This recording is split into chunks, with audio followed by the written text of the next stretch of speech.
Hello everybody, I'm Manakyn. Welcome to the stream. How's everyone doing today?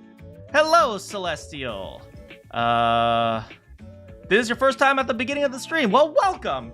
What is your profile picture, by the way? Your profile's really small. All I just see is like a little character. I hope you guys are having a great day. It's been a weird day for me. A lot of rushing, a lot of running around. I got to attend a workshop today, which finally I got to attend a workshop for, what is it? Doing some more like work in the voice world. But, you know, after that I had to rush back to work and do a lot of stuff over there. So it's like, it's been a tiring day, but it's been a fun day.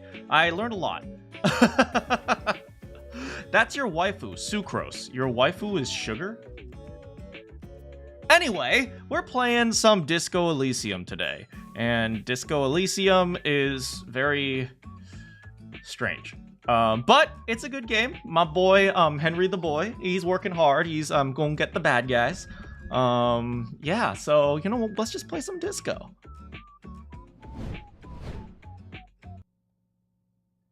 If it'll load. Oh, man.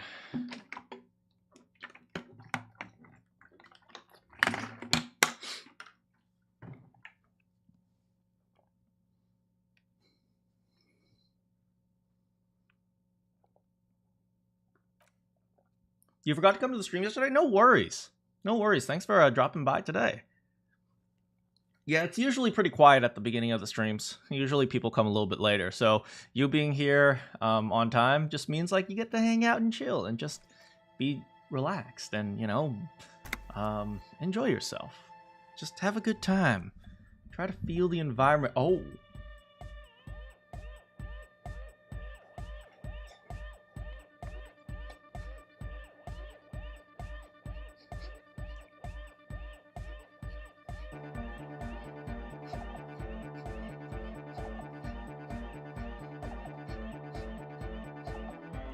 All for backdoor hardcore.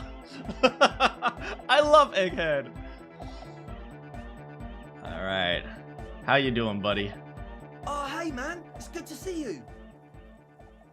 No words, just dance.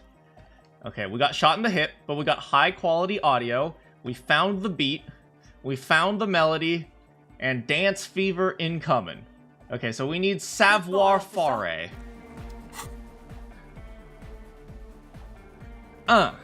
Are you guys ready to rave?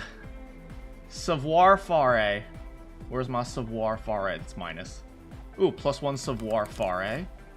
Savoir faire. I think we have some savoir faire. I know some people who get really pissed off when I mispronounce things. Savoir faire. Any more savoir faire? Come on. Reaction speed.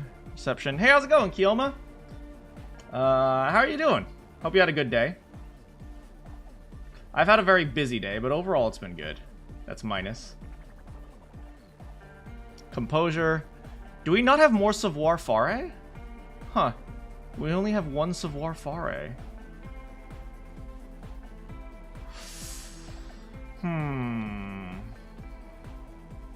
Alright, if we only have one, what about my tools? That's not gonna help. Alright, well, we're just gonna do our best. Oh, hey man, it's good to see you. Alright, 28%. Here we go. Dance, baby, dance! You close your eyes and No! the shapes your body should form to bring this strange music into life. For now, such ferocity of motion is beyond you. But just imagine the moves you could pull to this futuristic beat. Your aching leg doesn't want you to imagine anything. Ow, pain! It just wants to lie down and rest. I hope you're not trying to dance with that leg of yours. Healing from a gunshot wound takes time and patience. Be careful.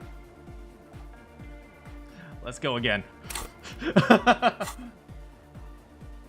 Goodbye, officer. Okay, savoir faire. Here we go. Oh, hey hey man, it's good to see you. Come on, come on. You got this. You got this. Feel the beat and dance, baby! You close your eyes and focus your skull, leaving your brain to wonder, where did that little fluttering light go? Total darkness. You sink down the darkest fathoms of your own personal deep, vertebrate by vertebrate, through the unformed skulls of your mind. Here it will begin. Where'd the music go? Oh, don't worry. The music's still there. It's you who is gone. All right, let's feel the music, baby. Nothing. Just the immaculate silence of Dang your it. spinal fluid. Electrified. What about the what was that about unformed skulls? I'm gonna let you in on a little secret. Every vertebrae in your spine is an unformed skull ready to pop up and replace the old one. Hey, we've never heard from Spinal Like Cord before. shark teeth. The one you're currently in has a little brain forming in it, waiting for its turn to rule the world. Wait the frick! Who are you? I am the spinal cord. What do you want? From what I can see, it's about to bust a move. Do we bust a move? We're gonna bust a move! Foolhardy! Do you even know what's happening on the surface? Maybe 1,000 years have passed. Or maybe you started spazzing out like 2 seconds ago. I don't care. I'm gonna impress Kim with my amazing freaking moves. Man, Kim's gonna fall in love with me. With your eyes still closed, the first thing you feel, all the way back in the pivoting darkness of your own torso, is warmth. You have become a triumph of rhythmoplastics. Oh? Somewhere in a smelly wooden church on the coast of Revachol. The wounds from the war you waged on your body are healing, twist by twist, turn by turn. Open your eyes and dance like I've never danced before! You have become a flawless interlocking mechanism, a flesh and bone approximation of the throb coming from the speaker setup of the one called Eggheads. Entirely, rigidly, imbecilic, without pity or fear. Look at me go!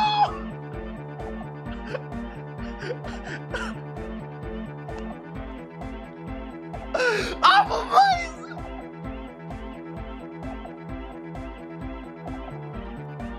Oh my god! No way!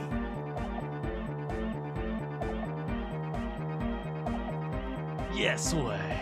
With his reel-to-reel mixer blasting the anthem of a future that will never come, the young man observes your moves for a second.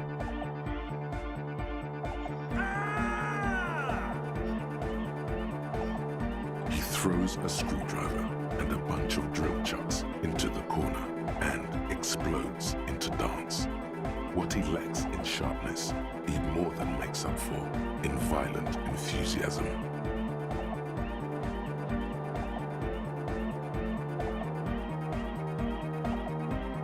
Kim! Get in here! What's going on here? Delinquents.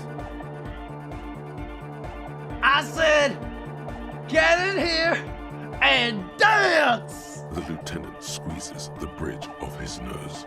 The light reflects off his glasses, giving him the appearance of a surgeon in the middle of a tense procedure. He's having trouble adjusting to the new reality before him. What's happening? How the hell are you dancing with that broken leg of yours?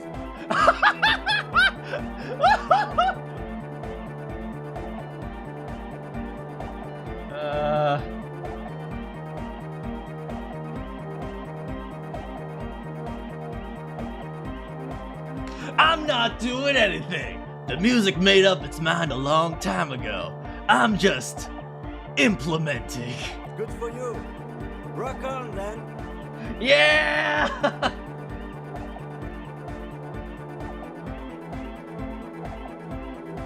We ain't. Oh. I called you to dance! What?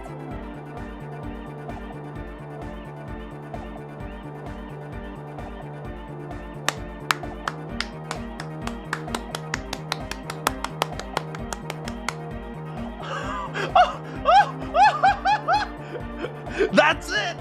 I ain't letting Kim leave without getting his hardcore on!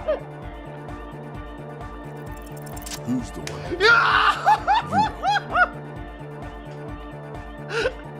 Lieutenant, I'm only gonna pull rank on you one time, and that is now.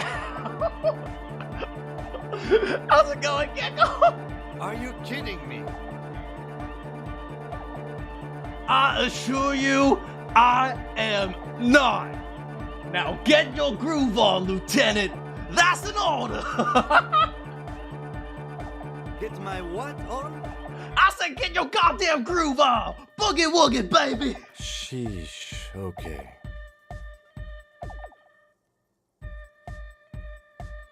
Okay, you psychopath. I see what you're doing there.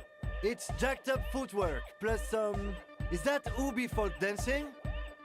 Nah, it's not Ubi folk. It's hardcore. Hardcore. Yeah, whatever. You talk big, Lieutenant. Let's see some move. Oh yeah? I did 15 years in the juvenile crime unit. I can do age inappropriate. Now, check this shit out. The lieutenant begins to heel kick the church floor. Yeah! Such intensity, it's reasonable to fear. He'll kick a hole right through it. Yeah! The floor to crack and the pillars to collapse, bringing the church roof down. This is the greatest game ever! Look at him go!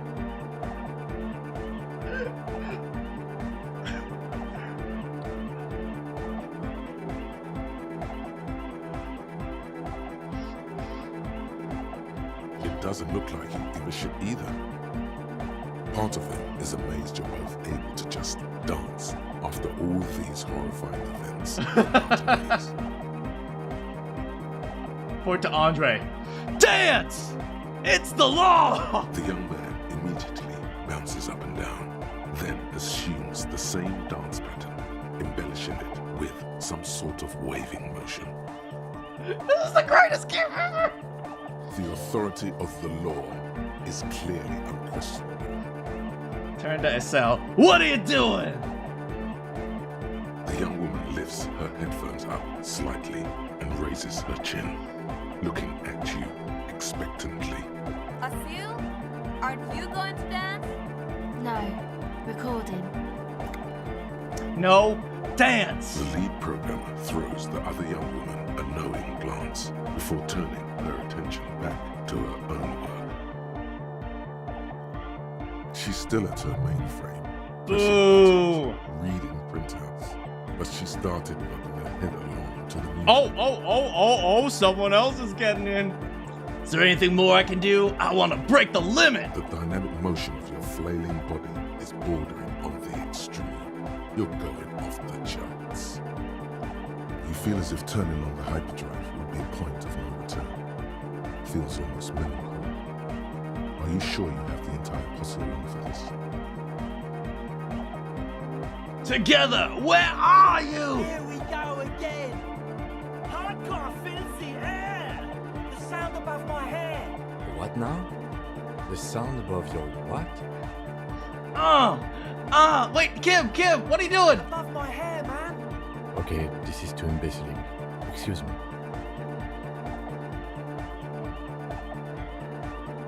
Turn on the hyperdrive. Turn on the hyperdrive. Turn on the hyperdrive. On the coast of the Martinez Inlet, in a small weather-beaten stave church built 380 years ago by settlers from the Occident, most likely to guard against an anomaly at its center, an officer of the RCM is contorting his body into idiotically rigid shapes as he invents the future of dance music. It's the hardest anyone has ever danced. What's the strange feeling I keep having? The cold. Even now. I am la Rebachelière. Oh, dang, we're talking to the city. I am the city. How are you talking to me? The modulations of my voice are noted down with thermometers and barometers. You feel me in your nostrils, on the little hairs on the back of your neck. Do I have little hairs on the back of my neck? No, I think I had a nice haircut. I also reside in your lungs and vestigial organs. Everywhere there is space. What do you mean you are the city? I am a fragment of the world spirit, the genius Loki of Revachol. My heart is the wind corridor.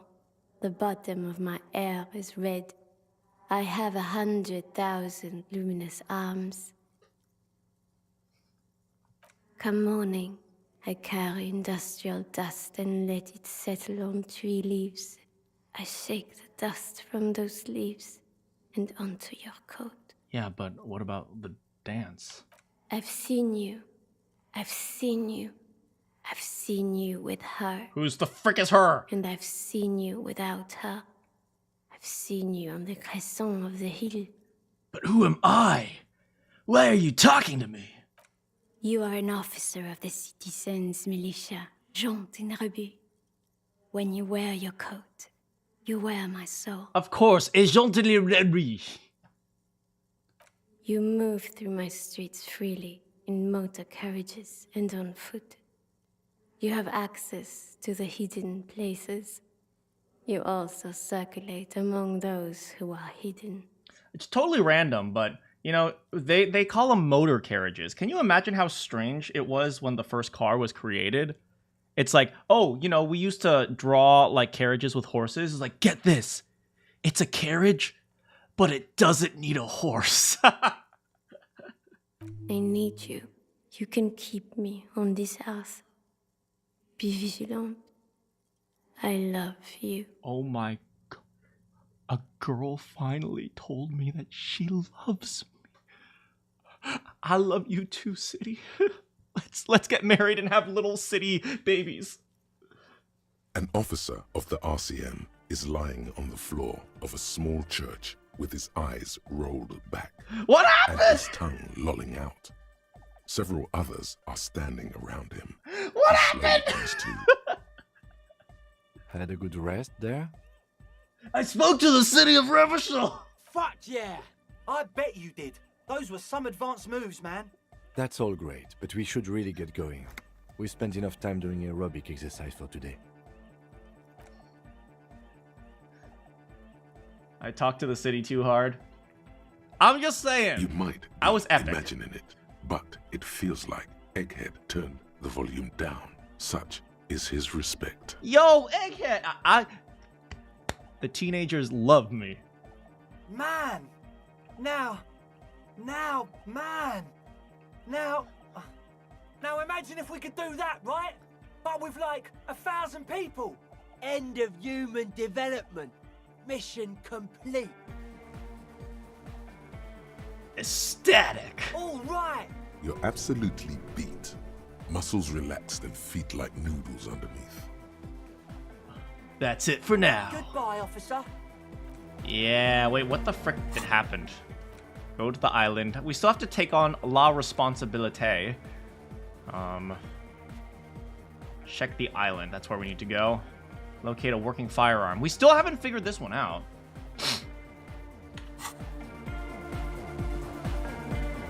Here we go! Hypersol! Inside into the mega heart! Yes, what is it? Alright, well... Cavalry officer's perspective. Doomed commercial district. We can certainly try to do the conceptualization for this one to get a long wave mega radio antenna. Give me a moment. Conceptualization. We already have +2 to conceptualization, huh? Do we have any more? Concept. concept. Nope. Concept.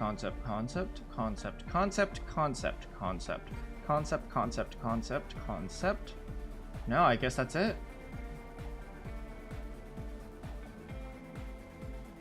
Yep, alright, here we go. Yes, what is it? Alright.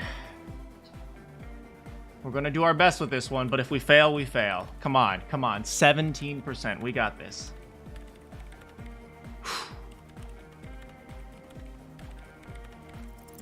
That's easy. Antennas are basically just tool things, right? We could use the steeple of this church! No, we could not. This church is made from wood. I'm not sure you understand how radios work. Well, rest in peace. Can I level up conceptualization? No, I can't. Not anymore. Rest in peace. Alright. Form a theory. Okay, this is logic. I don't think any amount of logic will help, but we might as well equip it anyway.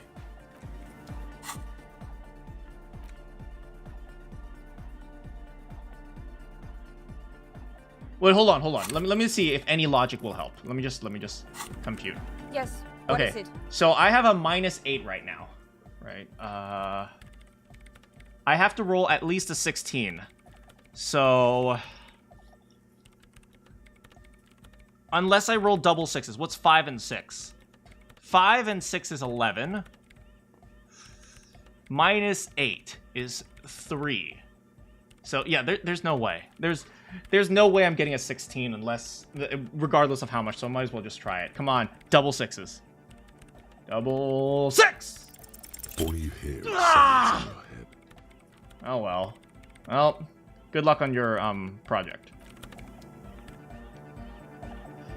Alright.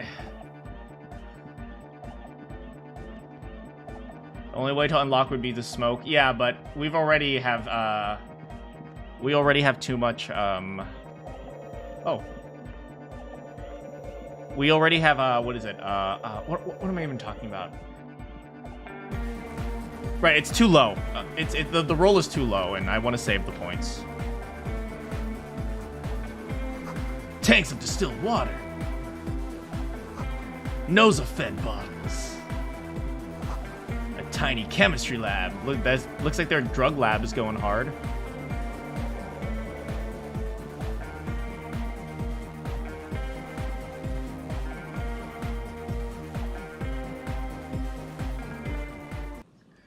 Okay. Off to the island. Looks like we're off to the island. Barred door, ceiling, mirror, felled mural. Yep, that's it.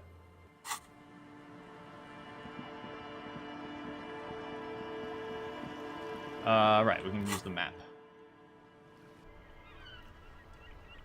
Wrong place. Alright, here we go. I'm not sure. This might be the last episode of this game. I don't know how long the island is.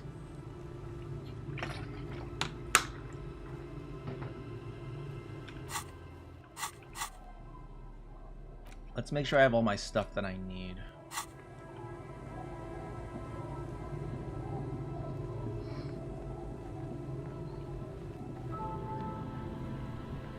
You ready, Kim? Let me go a quick save. The skiff floats on the calm mirror of the sea.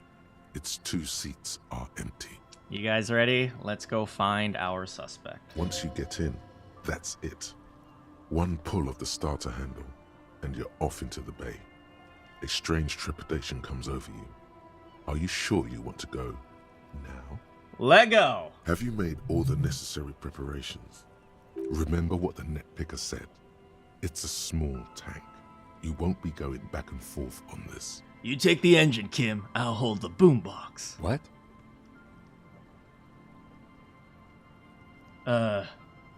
Wait, what? How else do we blast SAD FM on our way to the island? Fine. Let's blast SAD FM then. Let go! Finally, a new area.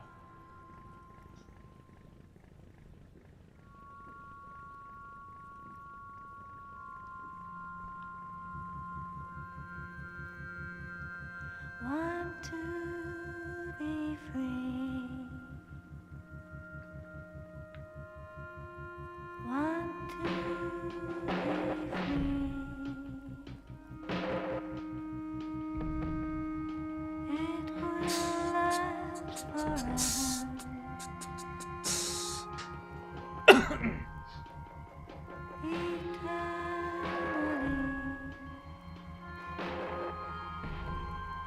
What made me want to start streaming? Well, I really wanted to connect more with my audience. That was the main reason why I started streaming. I feel like, you know, nowadays people just don't have enough social interaction. It's one of the big reasons.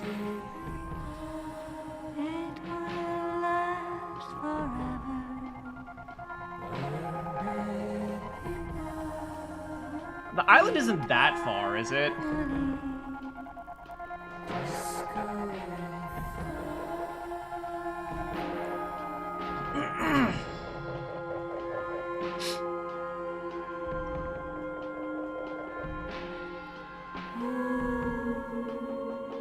Maybe next time I play through this, I'll just do beat people up only build.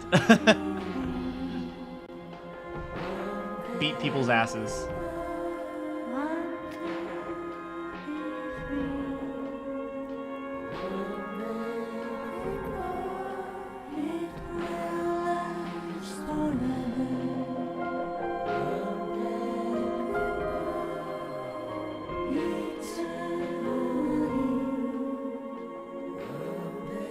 Really smart and buff build? No, it's just only dumb.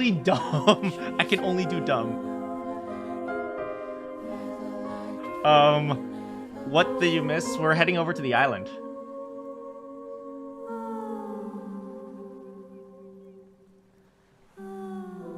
Wait, the island was literally right there? We could have taken a frickin' rowboat! What the frick?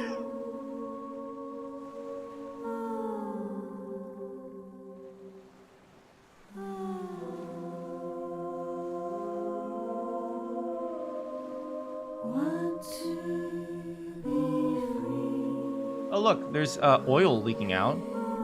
We'll have to investigate that.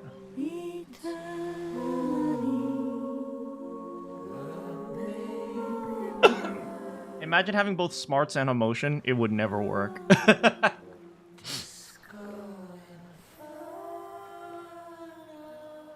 I'm not good at being smart. The boat comes to a slow stop. The lieutenant turns the engine off. Then there's silence.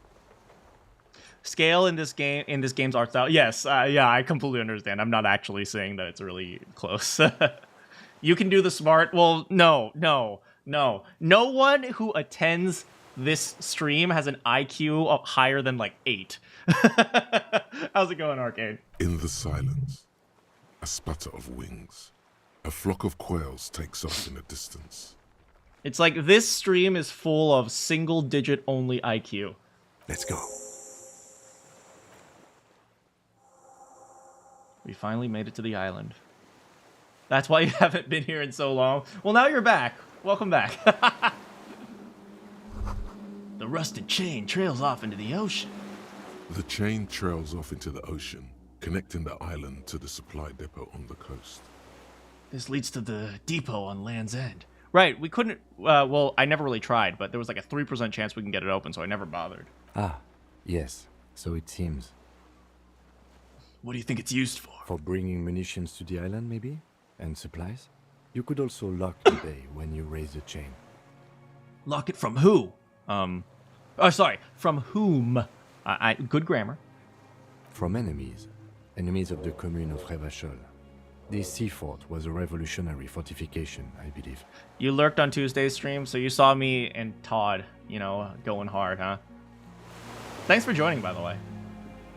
I don't give thank you to the lurkers enough, so thanks for lurking. A makeshift bridge. The bombs were powerful.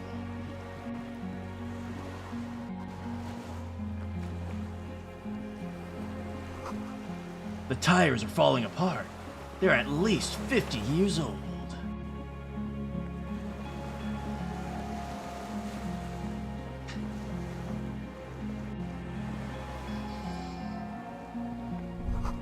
Some fuel has leaked out of the barrel, black and viscous.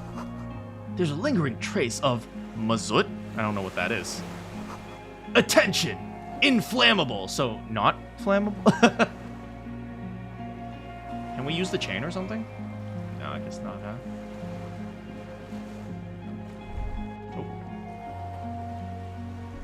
The dry grass crackles under your feet as you stop. Far away, birds' wings touch the still surface of the sea. What's that flutter? The flock of quail departs, now more than 100 meters away. 102, 105. Underneath the flutter, though. On the islet, there is almost no wind, just the light movement of air through the reeds. Bulrushes swaying on the waterline, long dried leaves chafing against each other, like a silent orchestra tuning at the beginning of some major work. All right, let's take a listen around. What's to the west? A silent hiss, sea air moving through the needles of a pine tree. To the east? The faraway roar of the city, distant like today's dream. Before it, the sound of sand, the low tide filtered through its grains, a bird tending to its feathers. Ahead. A low hum. The air slowly moves through a concrete box, through its ancient slits and cracks, resonating, hollow. A big building. You know, I've never been in like a dilapidated city or like a city that's fallen apart. I can imagine it's very... you know, when you see it in video games, it almost has this nostalgic feel, right? You know, you look at the buildings and you can like, oh, I guess this was used for that. Oh, this seems like that, and so on and so forth. But, you know, when you actually see it in person, which I've never done, I wonder if you actually think those things, or you just think this is kind of sad, or I don't know. Air flows out of a pillbox window. There is very little there. The air cossets flowers on a meadow. Absolute silence. Reeds motionless. Bulrushes motionless. And below the silence, a jitter. A sound impatient to happen, but not yet in this world. Maybe we should get, what was it? There was one that I wanted. Arno van Eyck. This one's only 50 minutes, yeah, so it's not that bad. Well, I suppose we can do that after we run into more checks first. You hear some kind of limb fidget, producing an imperceptible tick. Ooh, limb. Kim. Yes? Momentarily, the sounds are swept away. Pain shoots up your right foot and into your groin. What? Have you noticed how quiet it is? I have. Is that why we're stopping? Wait, I have to listen to one more The thing. lieutenant nods in silence. Well, let's go. All right, so we heard someone moving, right? This barrel says ICM. Little Bert from the corn-operated viewer. Oh, this is what I saw. No way to get up there. Yeah, we can't get over there either, so I guess we're going in, guys. Wish me luck. Japan and China have a lot of dilapidated villages because of the push for modernization. Yes, that is true. Although Japan has done, I think, a better job of, you know, cleaning up the dilapidated stuff, or like trying to encourage it. Although, then again, there are also a lot of villages that are slowly dying. So I guess it depends on your opinion. But yeah, you're absolutely right. I mean, a lot of countries that are developing, like China, for example, will definitely have more dilapidated things as they push for modernity. Modernity? I don't know what the word is. These stairs have collapsed. Oh. Yes? Oh, sorry. This was once an armament rest. An armament rest? What the frick is that? Well, let's check everything first. An old cylindrical generator is nested above the ammo limb. Oh, it's a with generator. makeshift electrical wiring running out of its side and across the floor. The lieutenant puts his hand on the metal barrel, checking for warmth. Is it on? It's cold now. Nope. But someone has been maintaining it. The wiring has been repaired. Oh, interesting. Okay. Where did these wires lead? How's it going, Lars? Downstairs, somewhere? And what kind of generator is this? Liquid carbon. I would imagine it takes mazout. Mazut. Fuel cap on the side of the Domino. The kind that's favored by vagrants and fuel thieves. It's been a long winter, long and cold. What is Mazut? If anyone stayed here, they'd need a generator. Tap the side? A hollow ring. The canister is empty. Dust falls from the generator and down into the ammo lift. I was hoping that it would be not empty, so then that way we can, you know, link this back to someone, but too bad. Why is a generator here? I don't know. I'm not a philosopher. What is my take on the conflict? We're probably not going to discuss that on this stream, so sorry, it's too off topic for this stream. I mean, why is it here? Someone with basic electrical skills has restored it in order to keep the room warm. Maybe it's the fire guy. Oh, the fire! Oh, right. There was a guy who was the twin saw. The wind outside picks up suddenly with a faint howl. Inside, it's warm. Should we pour fuel into the tank? The lieutenant assists you, holding the canister up to the fuel tank as right. you tilt. Dark brown, viscous fluid pours out, and the room fills with a chemical smell. Okay, so it's a good thing we picked up that fuel, although I have no idea. I don't remember when we picked it up. There's a red starter switch on the side of the Alright, let's cylinder do this, let's and do a this. start rope on the other side. The lieutenant flicks the switch. The recoil start wakes the old generator up. The machine sputters like an old warhorse Okay. before settling down to a rattle. Lights on. That should do it.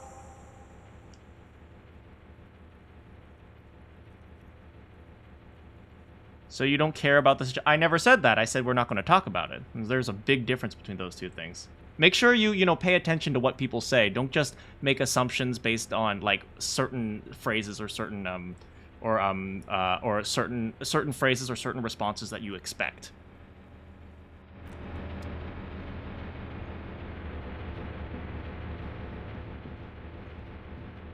Oh, we can't go there. Oh, I see. There's stairs over here.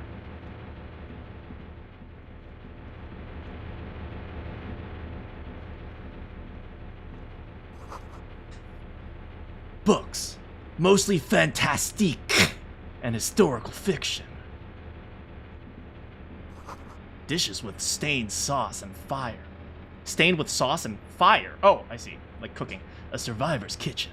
Hey, look. T-shirt. Hand-eye coordination. Nice.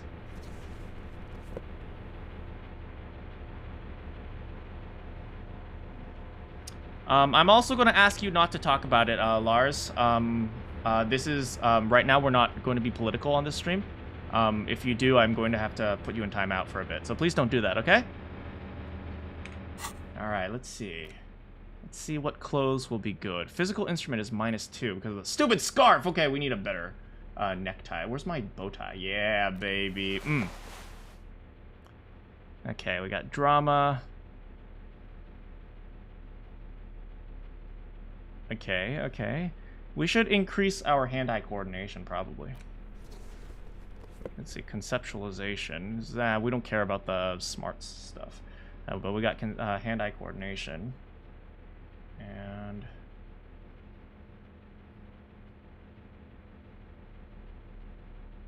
we can put on this one for empathy and hand-eye coordination. That's pretty good. That's pretty good. Okay. And then... maybe... we have the interfacing gloves, which are great. We have the cavalry boots, which are pretty good.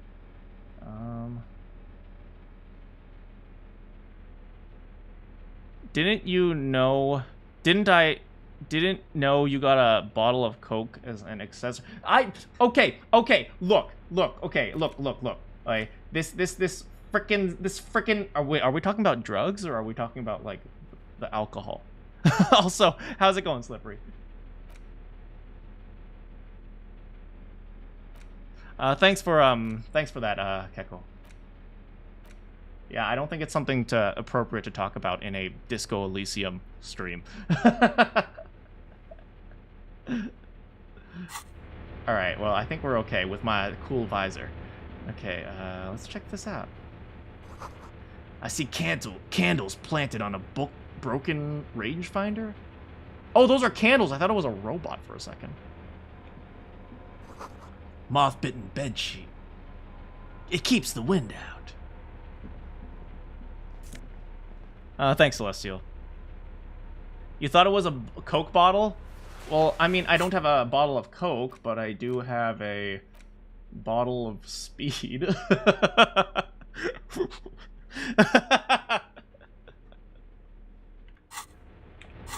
Oops.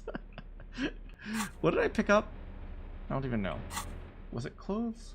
Ah, here. -1 composure. No, we need our composure. Bed. There's a greasy old spring mattress in the corner, resting on piles of soft cover books. White linen and a pillow are visible under a worn-out caracal blanket. Did someone live here? Someone has been squatting here. The linen is fresh, recently washed. How did they wash it?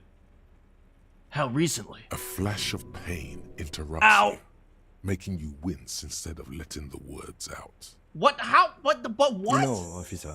You can rest here if you are feeling tired. I will keep watch. You could use some rest for what's ahead. Should we get a little shut-eye? Let's get a little shut-eye. I got your back, Kim. Thank you. How's it going, Kerr? Comma Nick? You face the concrete wall. There's less light there, in the dark corner. Like a dog, you lie there. Curl up with my knees close to my chest. The blanket feels cold. The entire room does. Concrete and cold. Minutes pass. Half an hour maybe. The sounds of the sea beyond grow distant. Your eyelids close. Until you feel yourself standing up in the darkness, right next to the mattress. Slowly, the world begins to hatch from the blackness. It's evening.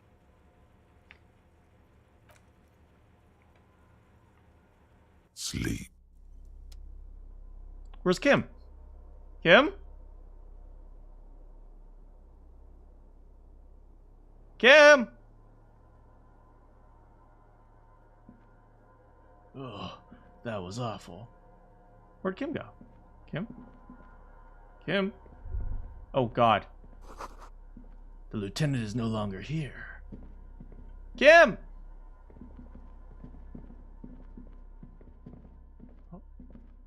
Oh, no. Have I made a huge mistake? Have I made the biggest mistake of my life? Oh, no.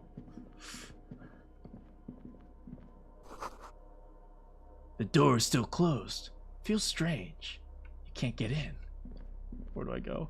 Where do I go? Where do I go? Kim! Kim, where are you? This way? This way.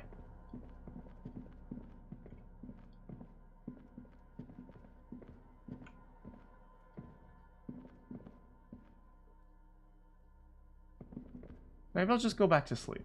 I'm sure there's just a bad dream. Kim? Kim? Kim? Kim? Kim? Kim? I can't even open my map.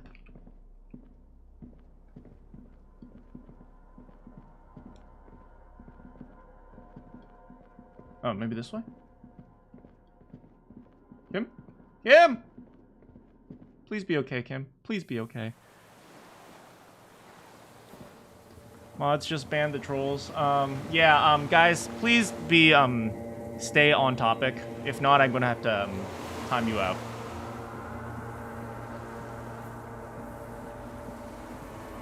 Kim? Kim? I slept? Oh no, was I not supposed to sleep? Go down to the chain. There's something there. Is it this way? Kim!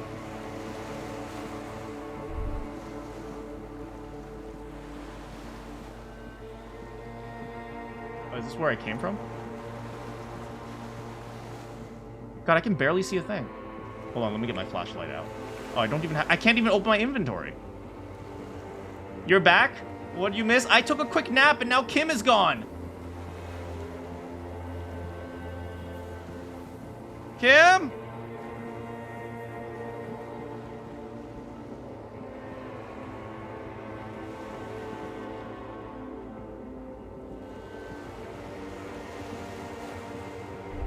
This is a dream.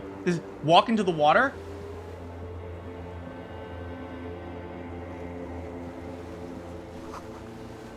You see her footprints on the... Oh my God, I'm Jesus! Further, baby!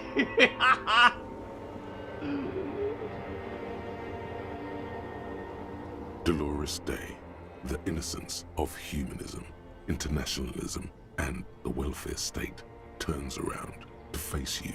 She has an airship airbag in her hand. She seems to be in a hurry. Holy, Dolores Day is a big lady. Oh my God, this is a good day. Hello, Miss Dolores Day. Why are you in such a hurry? Don't you want to come back to my place so we can spend a little time? Oh my girl, you don't know how long I've been waiting for for you to be in my life. Okay, don't say you need to talk right away. Melt the ice first. This way you're already talking. What's in the bag?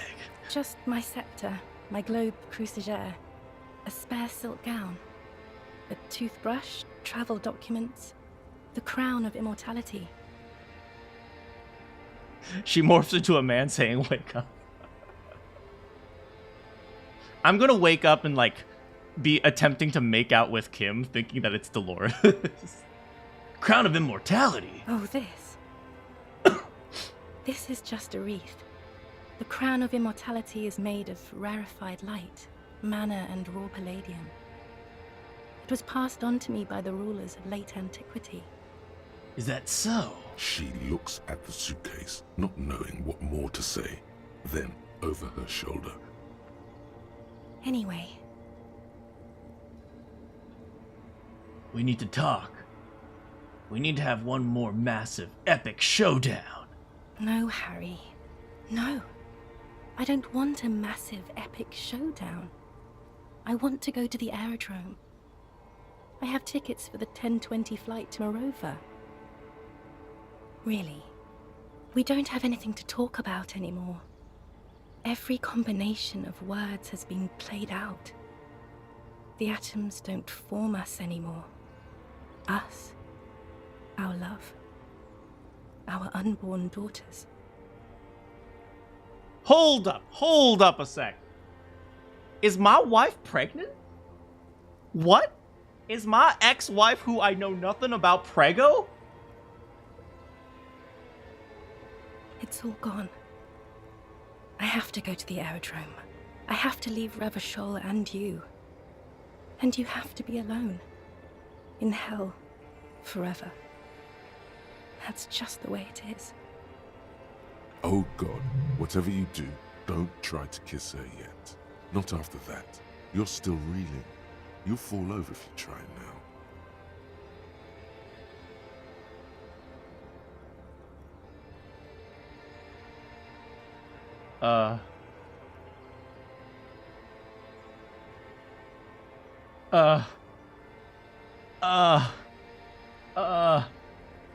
I bought you this figurine of a headless fallen rider. I don't want it. It looks expensive. I don't want it. I thought you liked figurines. I thought the figurines were for getting you back. That's not what figurines do, Harry. But the figurines don't do anything. She looks at the headless found rider between your fingers and doesn't know what to say. The figurines don't do anything? Anything at all? But I thought the historic figure she had. I still have no idea, like, what half this game is going on about.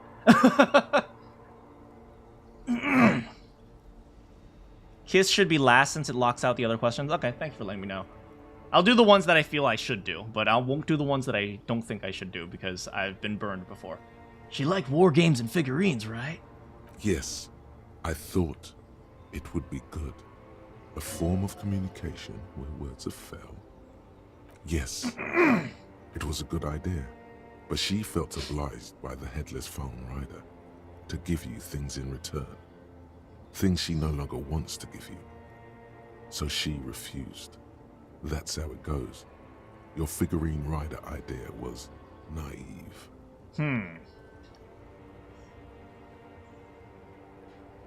Then maybe this revolutionary figurine, you can take it. It's got a little musket. No, please. Please don't give me anything. What about dice? I have some custom dice made in this doomed commercial area. Harry, I don't want things. I want to go to the aerodrome. But the aerodrome is a thing! I didn't ask for things. It's too late to give me anything. I would have liked these things a long time ago. The headless Von Rider especially. But now, only boring hell remains. The figurines do nothing! But... that's not a very good way for things to be. It's not, but...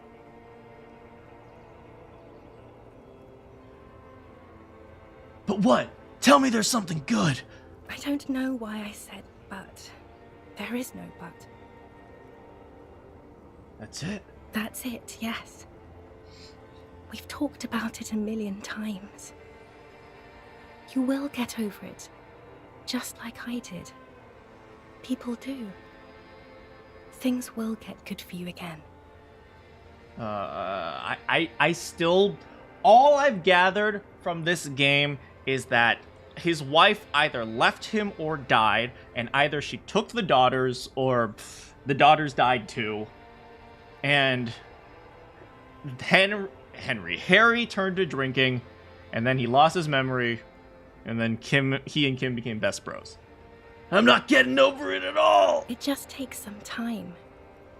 For you, I think it will take something like 20 years, maybe? It was hard for me too, you know? I used to think I couldn't live without you. Well, now I got Kim.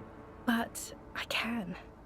She keeps her shoulders squared and her back straight, but it's clear you're still making her sad. Or Harry just dipped to get the milk with Kim.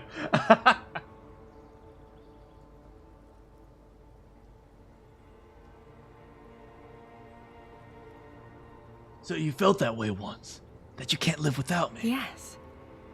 But that time is gone now. So very gone. But 20 years?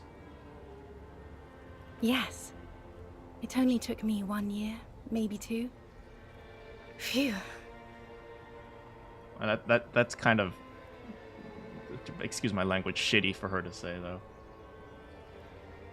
Doesn't have to be like this. We could try again. I don't know who you are.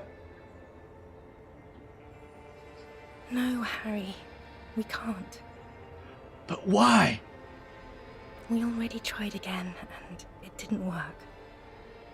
What went wrong? I don't know. Please. See, I actually hate this statement. You know, this idea that, like, okay, what went wrong? Try to question it. And, you know, people don't question the problems in their life. They're like, oh, I don't know what went wrong. I just don't want to think about it anymore. It's like, yes, sure, maybe you don't want to think about it anymore. But at the same time, if you don't try to figure out what the heck went wrong, you're going to continue to go into other relationships, and those relationships are going to fall apart in pretty much the exact same way. So, yeah, don't just go, I don't know, I just don't want to think about it, because that is the worst possible response you could give. Just totally random. This is Harry's perception of his ex-wife. I mean, Harry hit the jackpot if this is a... Oh! Why can't we be together? Harry, we can't be together because you're insane. You got that right, lady! Up top, Kim! She avoids turning them to you.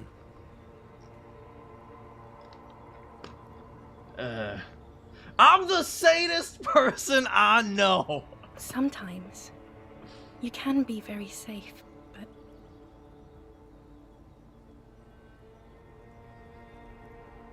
What do you mean by You insane? know what I mean. In case you haven't noticed, I'm a cop. It's not easy work. A cop. You've worked there for so long you can't even talk like a normal person anymore. It's always lists with you. Questions. I feel like a lot of people who work in, let's just say, these types of fields, military, law enforcement, firefighting, detective, they always have like a certain mannerism going about them because you have to kind of develop that. And, you know, as a result, I know people who just can't handle that. You know, this is something I actually don't like, because I do have a lot of respect for people who, you know, put their lives on the line to help us. There's, you know, a lot of debate about who's good and who's bad nowadays, but at the very least I can respect the people who do their best to do good. And I think, you know, there are a lot of people out there who think, okay, well, now you've changed, you're different, therefore, you know, I shouldn't care about you anymore. It's like, you know, a relationship, whether it's a friendship or you know, a romantic relationship or just, you know, even a partnership, you have to, you know, go both ways, right? I really don't like this idea that, okay, I like you a certain way, and if you're some other way, then screw you. It's like you have to put in the effort to maintain some level of relationship, and it feels like, I don't know, maybe Harry just got the short end of the stick. He found someone who's just unwilling to put up with anything that he doesn't want. That she doesn't want. I don't know. It's like, oh, it's always questions. Yeah, I get it. You know, asking people questions, that's uncomfortable. But that's how they operate. They're not used to it. Yeah, I agree. They're not used to it. But, you know, the big problem isn't that they're not used to it, is that there's very little effort to get to understand. Right? You don't even have to get used to it. As long as you understand why a person acts the way they do, you can bear it. Right? I've, you know, plenty of my, for example, my family, they act a certain way and I don't like it, but I get it. It's like, I understand why you act the way you do. Even if, like, it's really irritating to deal with you, it's like, no, I get it. At least I understand why. That makes life more bearable. And, well, I don't know about Dolores Day / Harry the boy's ex-wife. Questions? Did someone say questions? They're not lists, they're trees. This is another one, isn't it? We're in a tree right now. Yes, but it's not possible to talk to you without decision trees. Do you not see the menu on the right side of my screen? This is literally the only way I can talk to you.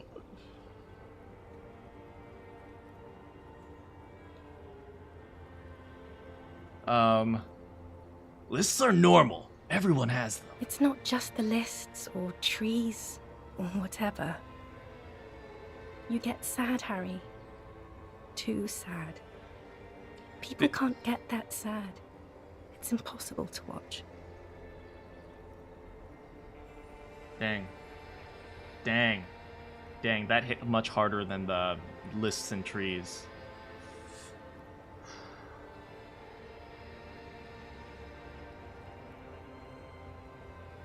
One of the reasons why depression ruins relationships. Nobody wants to be around sad people. This is Harry coping. Yeah, I acknowledge that this isn't exactly his ex-wife's attitude. I'm not saying that everything is, like, perfectly unbiased here. Obviously, he has a way of viewing what happened. But, dang. It's impossible to watch. And people with PTSD, people with depression. It's hard. It does drain relationships. And like I said, understanding why they act the way they do helps out a lot on that. You know, if you know someone who's depressed and they're depressed, you know, let them be sad. You know, I always say, you know, especially when I was dealing with depression, yeah, it's like, you know, you gotta let people be sad. I feel like one of the biggest problems we have is that people just want others to be happy all the time, which is not possible. Unfortunately, Harry's a cop, and, well, it's going to be a lot harder for him to be happy all the time. Yeah, coming home, probably very stressed out. Maybe he lost someone, some of his partner begin to shoot out, and then now he's sad again. It must be hard to deal with.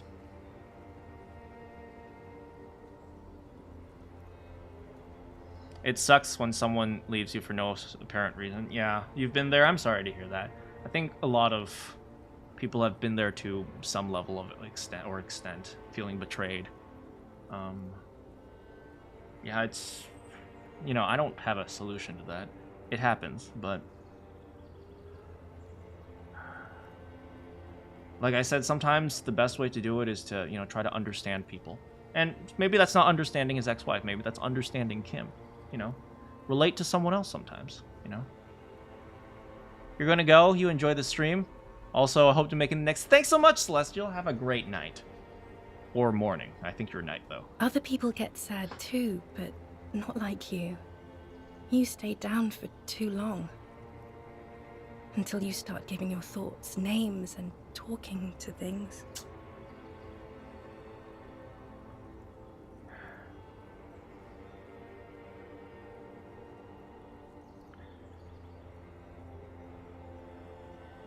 Let me think.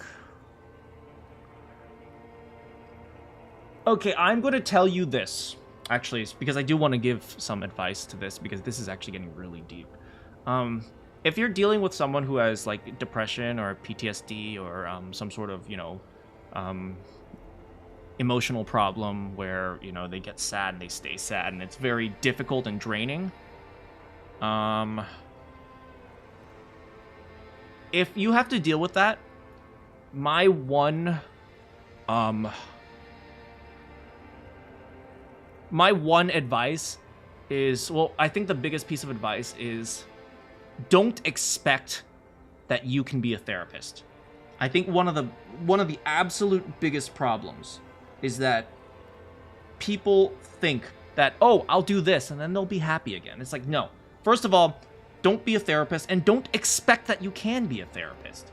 People spend, like, what, 10 years of their lives training to be a therapist or be a psychologist to help these people. It's like, you think you can do it in, like, what, 5 minutes of knowing the person? And in that vein, I would say don't...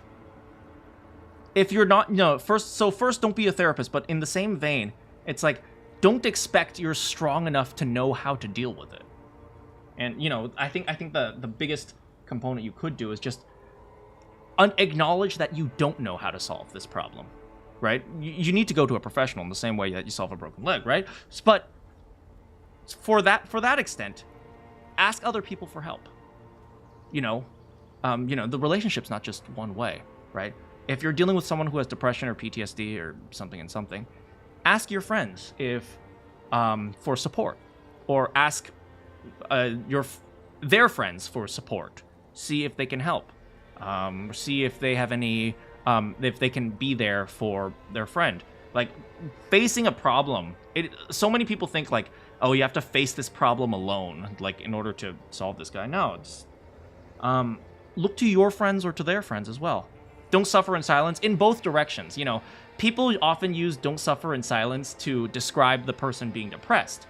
But the person helping is also, right? So I would say don't suffer in silence, but also don't suffer in silence. It's like, you know, people only ever use that statement in one direction, like, which is the depressed person should go out and get help.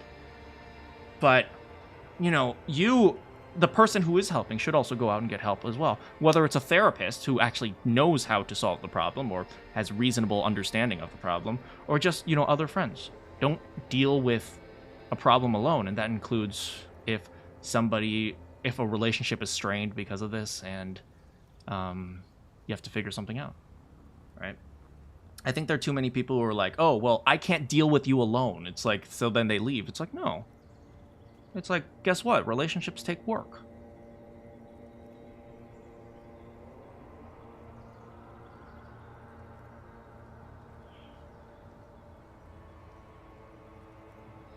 Anyway, just a thought. It's a bit of an aside, but, you know, just, I guess maybe the takeaway is don't be so arrogant to think that you can solve the problem.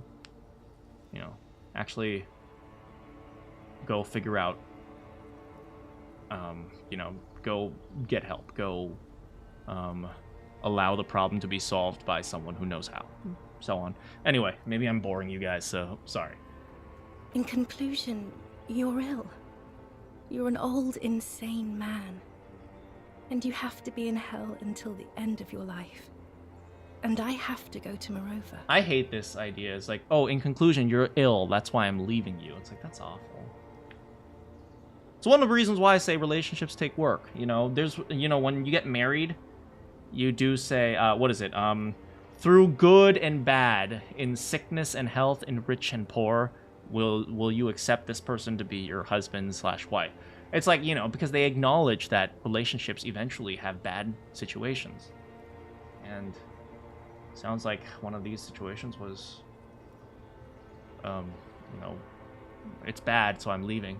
I'm not saying, like, you know, never get divorced if your partner is just an absolutely atrocious. But often, more often than not, you know, people need to figure out how to work through problems rather than just say, okay, well, this is a problem. I don't want to deal with it anymore.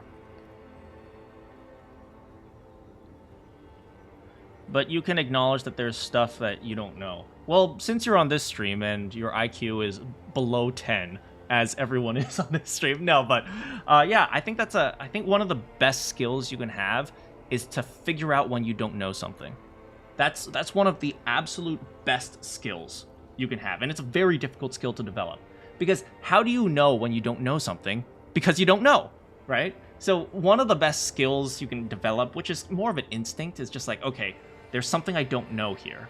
So I need to figure out something because I don't know. So yeah, it's a difficult skill to have.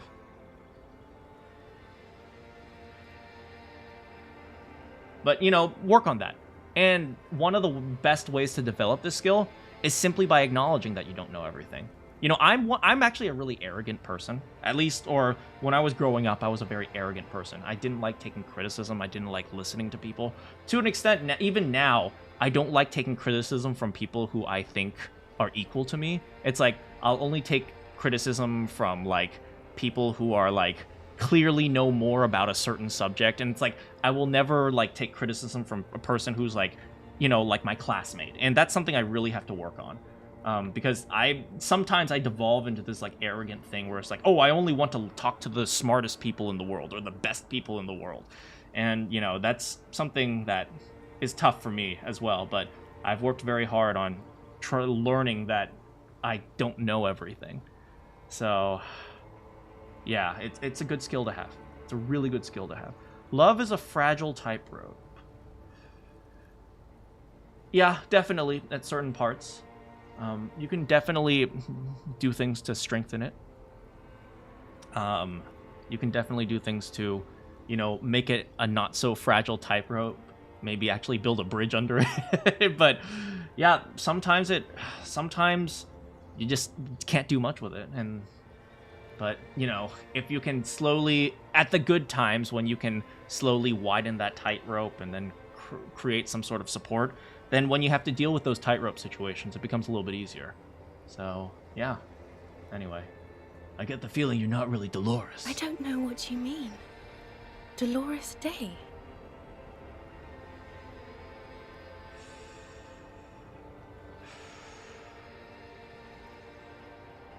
You're the morning. The morning? I don't understand. No, I meant mourning. I'm grieving. But you're not even dead. Oh my god, Harry, stop. I don't want to hear anything about the morning. Mourning someone who's still alive. Any of that. I can't do that anymore. I'm not 80 years old, I'm 32. People my age are not supposed to mourn. People your age are not supposed to mourn? What the frick, girl? You live a frickin' blessed life if you've never mourned someone at the age of frickin' 32. Holy butts. Harry married a spoiled child. Oh my frickin' god. For those of you who've never mourned someone, don't take that as an insult. That's actually a good thing.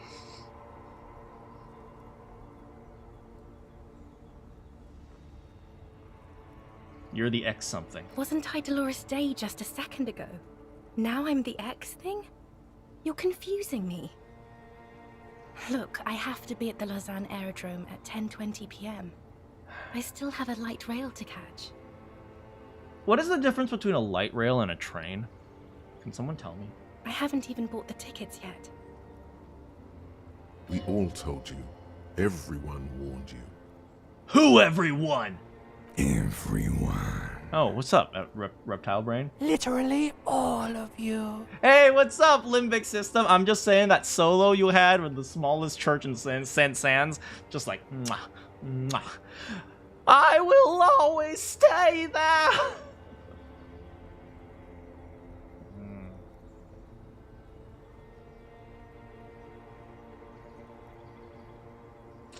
You know what, Harry? You deserve some closure. I'm glad we're having this conversation. I'm glad too, but I have to go. My friends are waiting for me on the platform. I can't let them wait. It's impolite. What?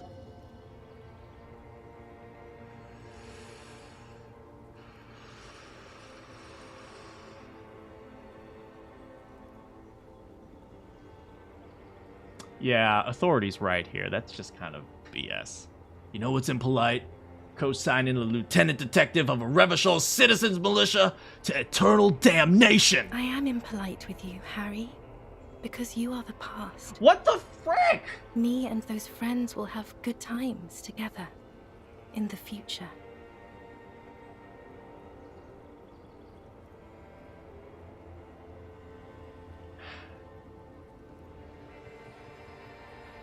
You're lucky you're like 9 feet tall and totally my type. This is how human beings operate.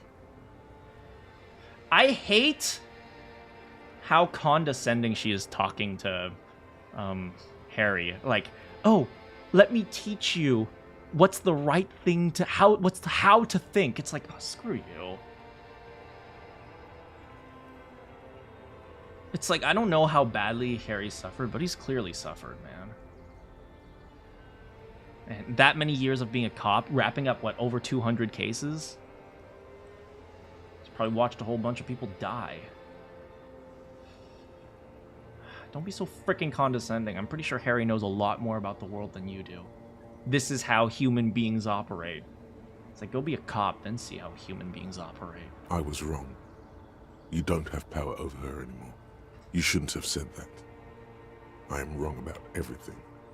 You should go on without me. No, authority. I got you. You got my back. Alright, you're Dolores Day. And nothing else. Yes, Harry. I am. Things have gotten much better for me, now that I am the ruler of the known world. Oh God, it's already so late. I have to go, Harry. A tiny golden watch with red straps around her bony little wrists.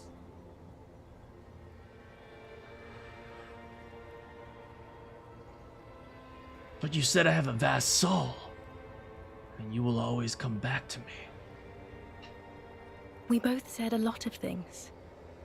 We were very young. Kids, don't say things that you don't mean.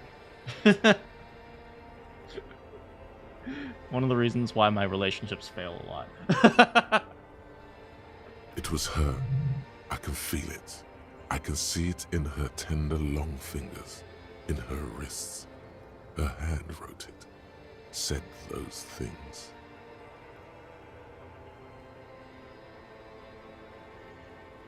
You wrote it in a...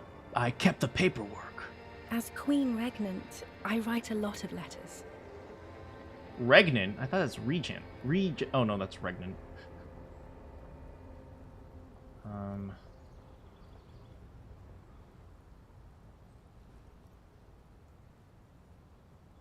Let's not take a trip down memory lane. You know what I mean. You left a letter. Okay, Harry. Okay. It was morning and you slept. The room smelled of cigarettes and Rowans. There was hoarfrost on the ground when I left. It was autumn, the first one we had together. but you have to understand, it was 1,000,000 years ago. No, it was 100 million years ago. I was someone else then. But you said you're 32! Filled to the brim with love for you. Hanging on your every word. Oh, Harry, you were the coolest. But I am no longer that person. This has taken her place. It will devour you. Harry, I will eat your mind. Is that figurative for you being the only thing I think about, or literal as in you will crack open my skull and eat my brain? Because the second one concerns me a little. The light of the video rental shines through her dress now.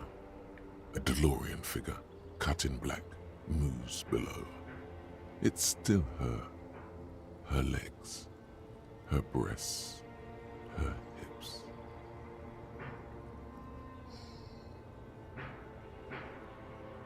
Can't you turn back to the person you were?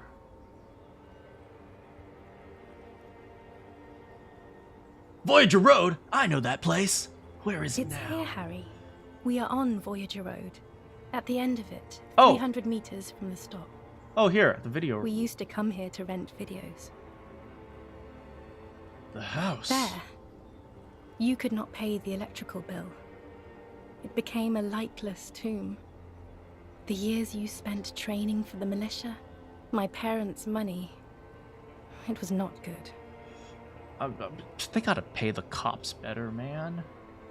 My boy can't even afford electricity? Come on.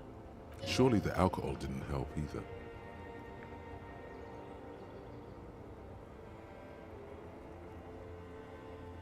Were we drinking? Everyone has a little glass of wine every now and then. I certainly do. It's a queen regnant thing. I don't think it was the alcohol. It was inevitability. Sounds like a lack of effort to me. Can't you turn back to the person you were? And my crown of immortality? No. You scared her out of me. With your crying, the awful time we wound up having. And the cheap rental flats you could afford. Can't you see? I can never think you're cool again. I can only think that way about new people. Oh, please. You don't want to think a 40-something-year-old man is cool. You don't have to think people are cool to enjoy being around them. You're a better man now, with a rank in a powerful armed organization. We can get a nice place this time. I can provide for you. No, it's too late. I found someone for whom I feel the same love I did for you. Only this time, he is more careful. He will not lose me. It will go somewhere. It will grow. You know what, Dolores? You being like, oh, I don't want to think about it, and oh, look at all the terrible things you did to me. It's like, I have a feeling your relationship's going to end the exact same way, so I'm sorry. Your heart burns. Through the blackness, you feel the trickle of blood on the mattress below you. Harry, do you notice how none of this is very funny? What do you mean by grow? She smiles mysteriously, looking east, then turns her gaze back to you. The smile is gone. What happens now? Is there really anything left? If not, we can always repeat one of the things we have already talked about. Talk about it again. If you do not feel like doing that, then you should let me go to the aerodrome.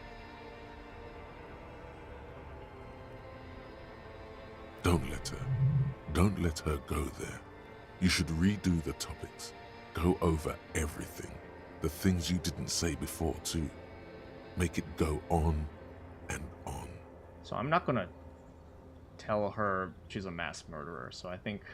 Should we try to kiss her? Or should we just tell her to go? Well, it sounds like...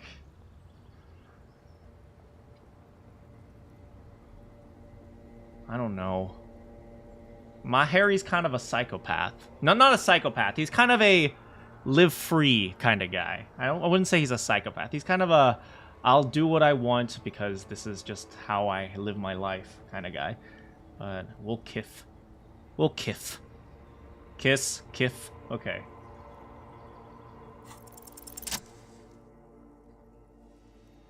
I know you still love me.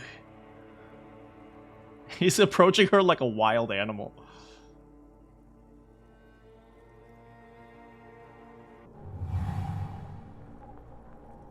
With your feet trembling from the steps you took, tepid and fearful, you stand against her. Oh God. Her body close to you. What's going on? Radiating warmth. With your eyes closed, you move your lips on her mouth.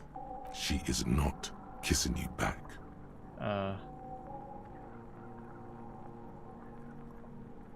But I succeeded the role! This was not about failure or success. This was always going to be horror. I should not have suggested it, and you should not have listened to me. But, my own head is lying to me! Move your mouth, move my mouth, baby. Is this how you kiss?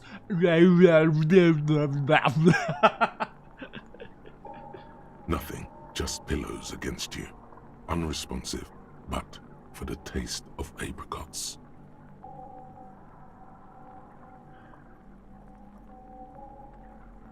I can't make Harry continue this.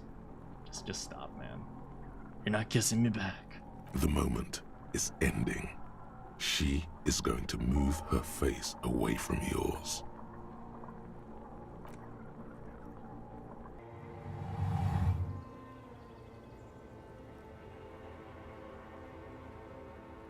It's okay, Harry. She's a bee anyway. Trying hard not to look at you. When she withdrew and you held on to her hand, she tried not to look at your face and see the expression there. Brother, you should put me in front of a firing squad. I have no words for how I failed you. No, suggestion, you got my back. Let's not push any further. That's it then. No, Harry. Not yet. There is one more thing you have to see. She slides her hands down her chest onto her lower stomach. Oh no. I'm pregnant.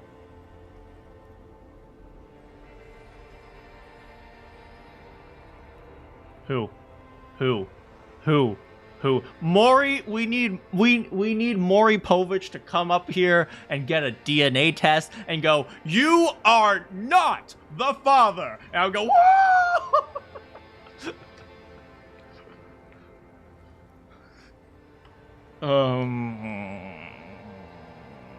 Just swallow. You know what this means.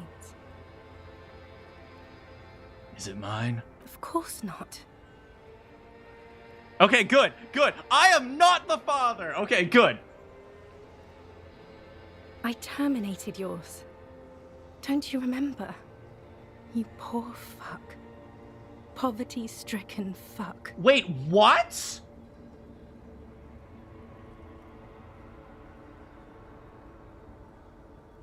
She aborted Harry's child? I don't know what to think. I don't...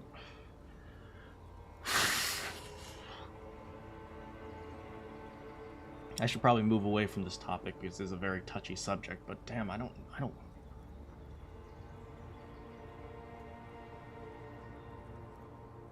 what to think. Lots of different thoughts running through my mind right now.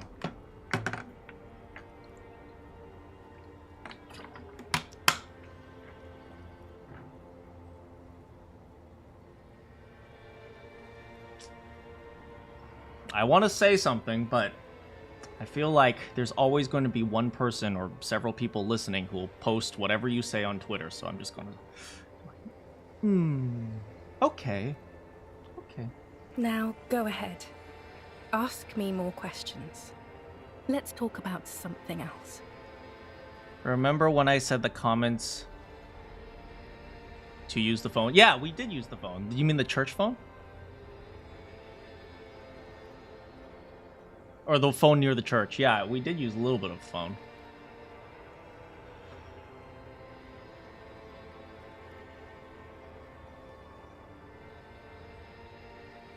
Okay, screw you. Screw you.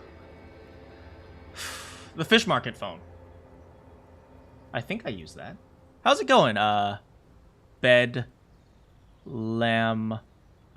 Bedlamite? How's it going? Okay, you know what? Screw you, Dolores. Screw you. You a frickin'... Did she kill anyone? I don't care. You're still a mass murderer.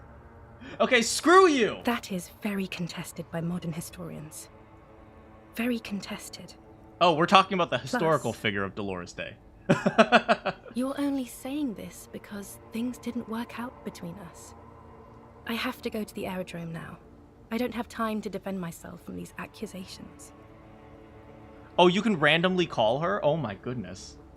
Stop making her angry. She won't start loving you again if you call her a mass murderer. Seriously.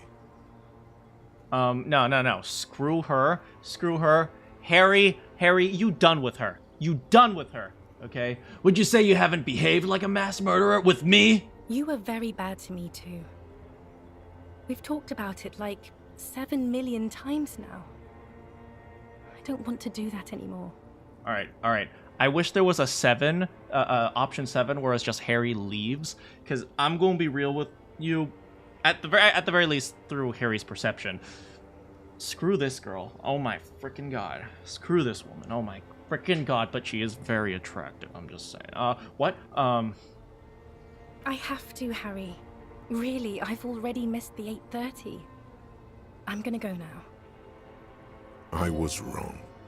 You don't have power over her anymore. You shouldn't have said that. Oh, wrong. I'm wrong about everything. Wrong line, so You should go on without me. Wrong line, so I'll read it. Let's see if I can go as deep as reptile brain. You have sworn a holy oath, Harry. She herself begged you not to let her go.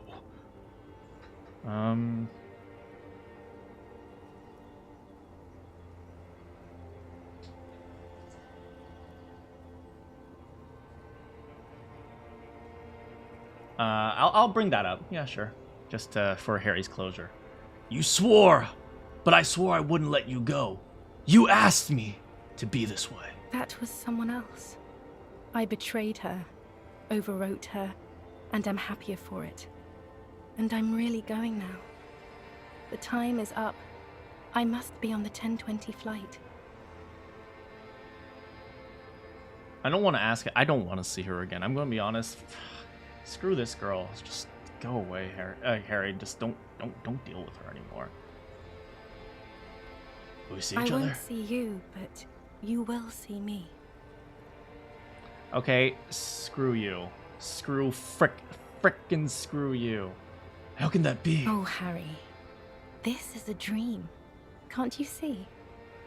I'm already in Morova by now. Who knows how long ago this happened? A year? 2? 5 years ago?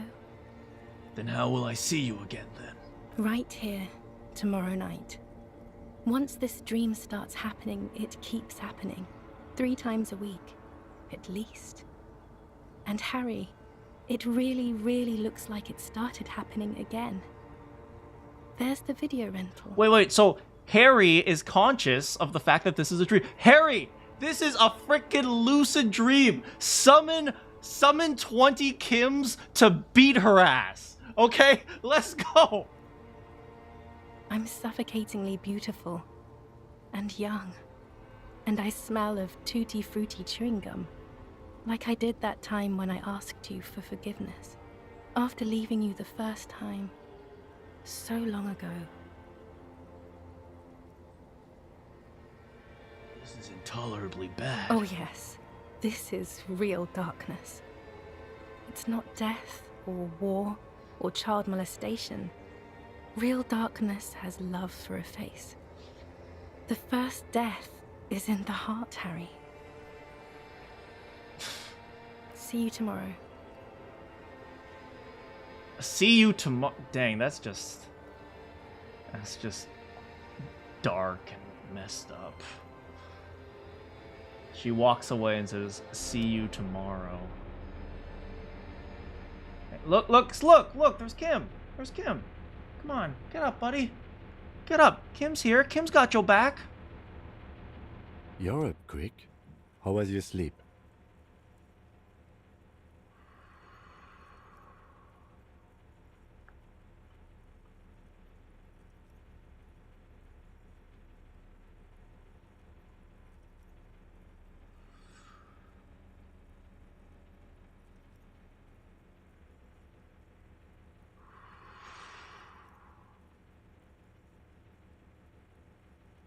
Let's solve this fucking case. Are you sure you're okay? You thrashed around and you bolted up, half covered in blood from your wound.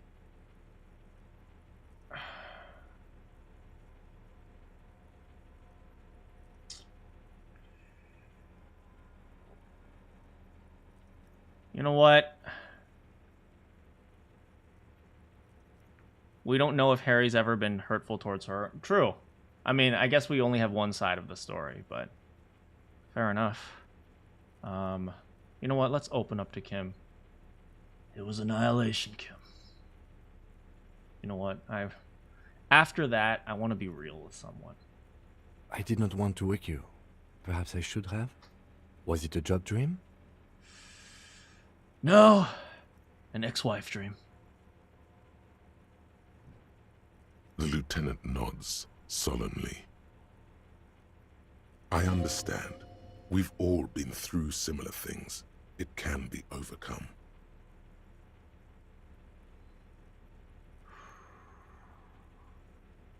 See? Kim gets it. Kim's got my back. I'm glad even though this was a completely optional, I'm glad I talked to Kim. All right, let's comb this island centimeter by centimeter. Okay. Hey, task complete. Rescue the flak tower. He's still worried. You must have really thrashed and squealed in your sleep. It don't matter, because Kim's got my back. You my boy.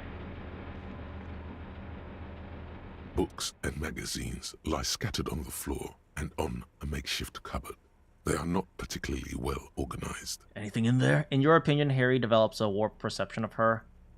The ex always blames Harry for everything. It's clear Harry's own self-doubt. Yeah, no. I think you're reasonably right on that. Most are soft covers, serialized fantastique and detective stories from the 20s and 30s. This disparate digest includes the classic Animal Adventures.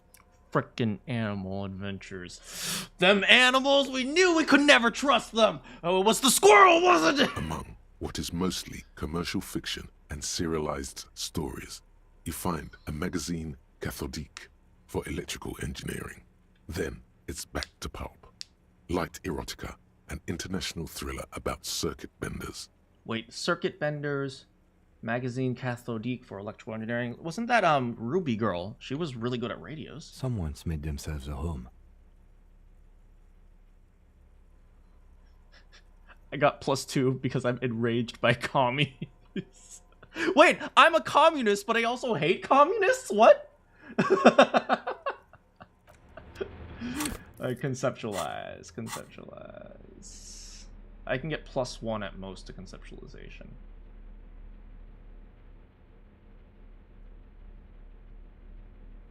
Where's my conceptualization stuff?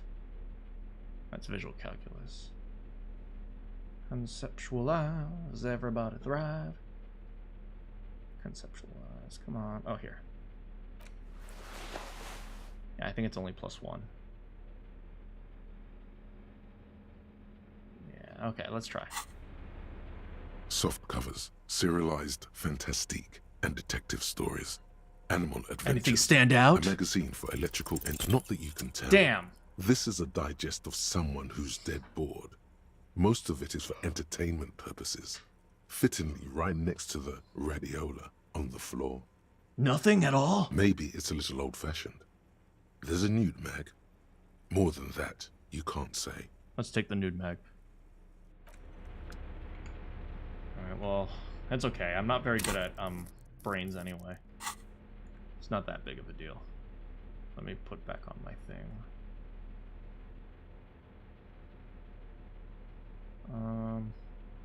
We can put on suggestion. Yeah, sure. Alright, let's search these lockers right here. What do we got? Oh, we got magnesium. That'll be helpful. We got more magnesium. You know, it's very interesting. There's this weird dichotomy where when you get better at mental stuff, you get more health for your mental stuff. But at the same time, you need less health on your mental stuff because you're good at it. Whereas, you know, and same thing for physical. It's like, I need more physical stuff. But in order to get better at physical health, I have to put points into physical, making me better at physical. The great blast door must weigh over 10 tons. Rust peels off of it.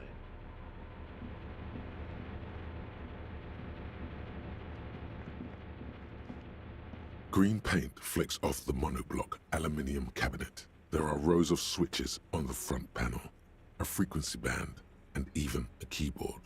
This is a big radio or something? You mean, endurance and volition? Yeah, exactly. But, I mean, endurance and volition are under psyche and physique. With the abortion line, specifically, Harry would feel neutral, but he clearly has some shame for that. I don't want to go into gender theory. You mean like gender, like roles in society? You mean something like that? Yeah, I mean, we don't have to go too much into that. But some men feel shameful because of the expectation. No, absolutely. Absolutely. It's kind of, you know, it's very, you know, at the very least, from, you know, for guys, there's a very, I wouldn't even say the expectation to provide, just to stay a little bit away from the gender roles or gender theory type of thing, but it's always going to be hard and shameful when you're expected to do something and you're unable to do it, or some people have high expectations for you and you don't meet them. So yeah. So, no, I completely understand. And we can dissect the gender stuff at another point, but I'm a little bit careful about talking about these types of things on YouTube. What is this? The console of an antique computation device. The generator upstairs, with wires coming out. They terminate here. Could this open the blast door? I think, yes. Let's see. That one. The emergency open. Well, we shouldn't do that just yet. We should look around more. The hitch is jammed shut. What is this? Oh, there's something under the thing. Why do we find so much healing for our morale? Water rushes far below.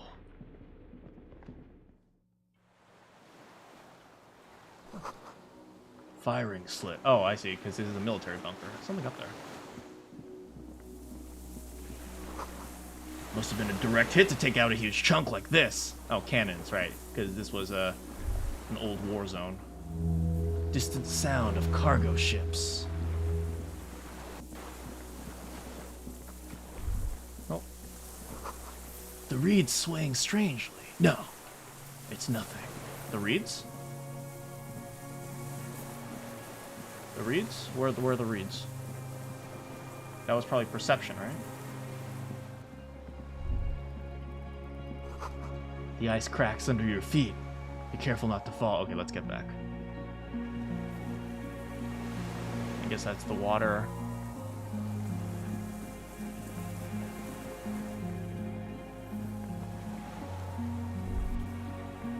The pain makes me wince. Then I continue. Inside the fortress, you can make out the console and the blast door. Ah, I see. So that's where we entered from. Listen to the music. Oh, hey, more fuel.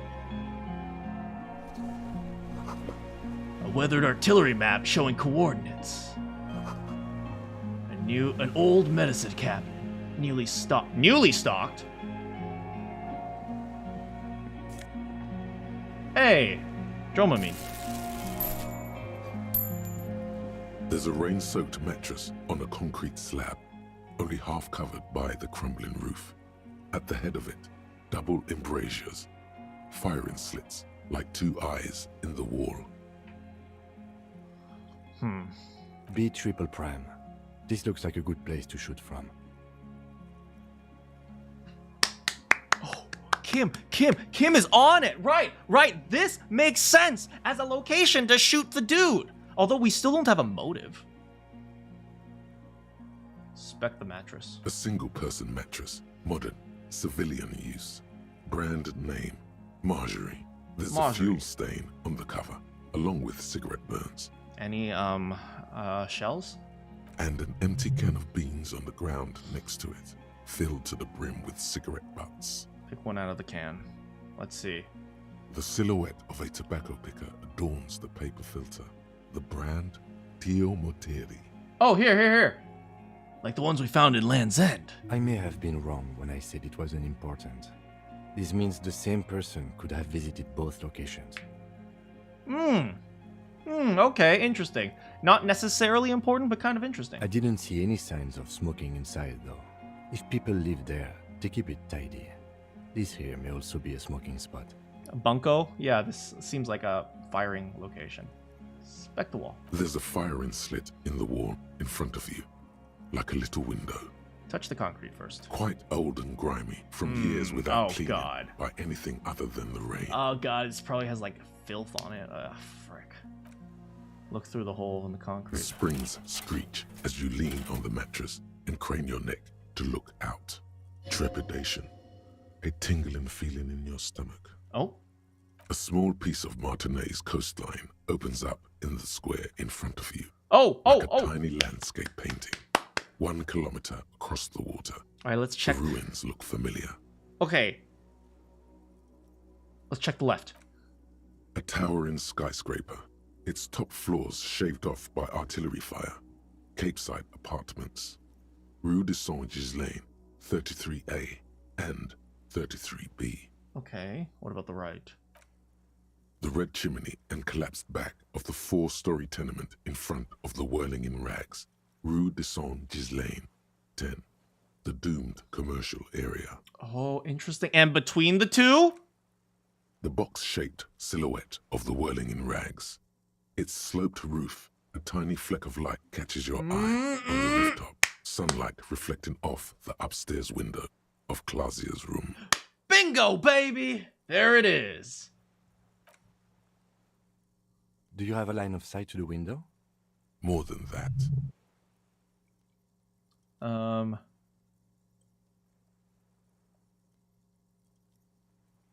With a pair of binoculars, I'd be able to see inside the room. A pair of binoculars? Or a scope of a rifle? You'd What's be a scope? lying on a mattress, barrel resting on the embrasure. Cheek against a cheek rest, hand on the hair trigger, on a calm day like this. I could make the shot. Good. I think we have it, Detective. The origin of the shot. This is the sniper's nest. He patted me on the back. I love you, Kim. Booyah, master cop work! It's only moderately effective cop work until we have the weapon. It will not be, how do you say it, booyah, until we have that. Could the shooter still be here? Where? Right here, in the mattress! You think so? We would see them if they were here. How would you know? But this island, on the other hand. You think he's here? Or she. We should move. Let's go.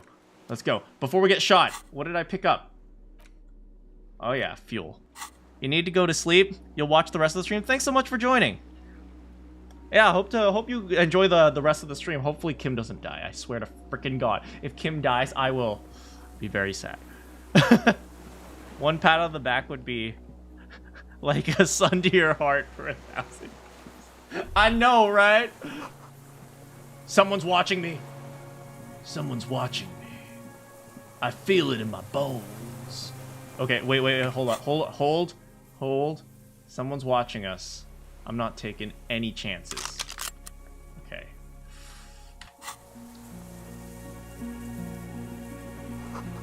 The winch is broken. Oh, go back. A strange feeling looking at the water. Maybe you should just wander off into the sea. Leave it all and walk in. Raise my sight? In the still mirror of the bay, you see Martinez reflected. Tall edifices of ruins reach into the water, like shimmering towers. And the shacks too. Pine trees and motor lorries, upside down. Islets and posts, like stepping stones, lead into the water in front of you. Go. Step in. It's been too long. But it's cold! The next section is pretty long, so you don't know if you're ready for a long stream. Oh, thank you for letting me know. If it's too long, we might split it into 2 parts. But that's actually very helpful, because I'm not sure how far the ending is, but knowing that the next section's pretty long is helpful. Yes, cold and still. But love is warm, like the inside of her mouth. No. We're not thinking about that. Yes. No. No. We're not starting with that. Not now. Not this time. This thought is over. We're not going to be thinking about that piece of crap anymore. Okay. We got Kim now. Kim is our life, okay? And I mean, I'm going to be honest, you know, I know cops that really do think like that. They they really love their partners. Like they would give anything to like ensure that their partner never gets hurt.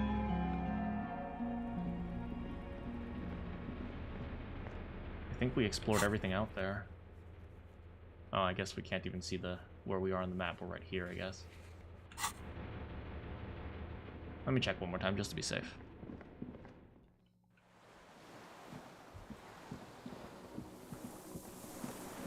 Alright, so you know what?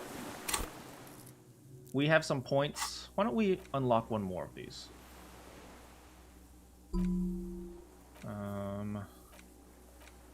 Arno Van Eyck seems pretty good. Homosexual Underground. Date of birth generator, Jamrock Shuffle. Cold-blooded. Indirect modes of taxation. I think that's capitalism. Rigorous self-critique. That might take too long. 6 hours is a bit much.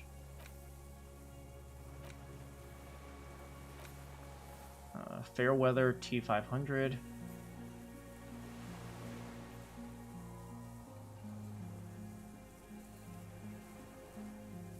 It is possibly by beating yourself wearing it. Shoot yourself. Let's see. Fairweather T500. This is for the armor, I think. And this is Wumpty Dumpty Dom Center. Savoir-fi. You know what? Maybe getting ready by, equipping the armor. That could be helpful. What do you guys think? Should we go music or armor? Music or armor, guys? Then again, music already gives us a +1 bonus. Maybe we should just go for that. Did you just Wumpty Dumpty Dom Center? I do have Wumpty Dumpty Dom Center. Should we do Wumpty Dumpty Dom Center? Do you want that?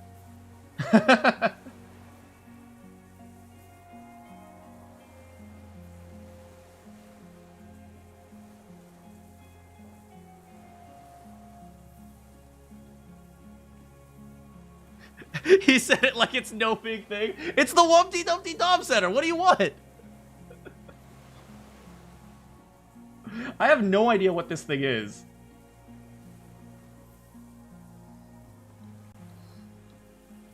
Sorry, Disco Elysium.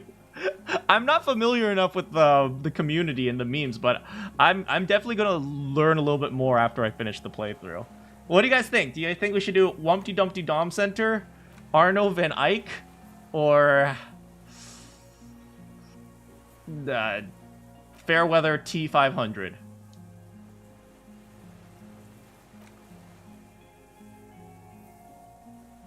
You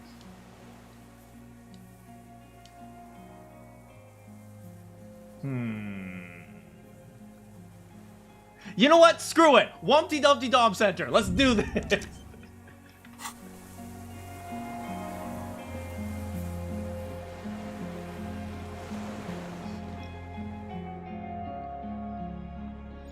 What is the Wumpty Dumpty Dom? I think it has something to do with performance, right? Only 42 minutes, I know, right? And I think we're getting close to the end of the game, so maybe that's a good thing.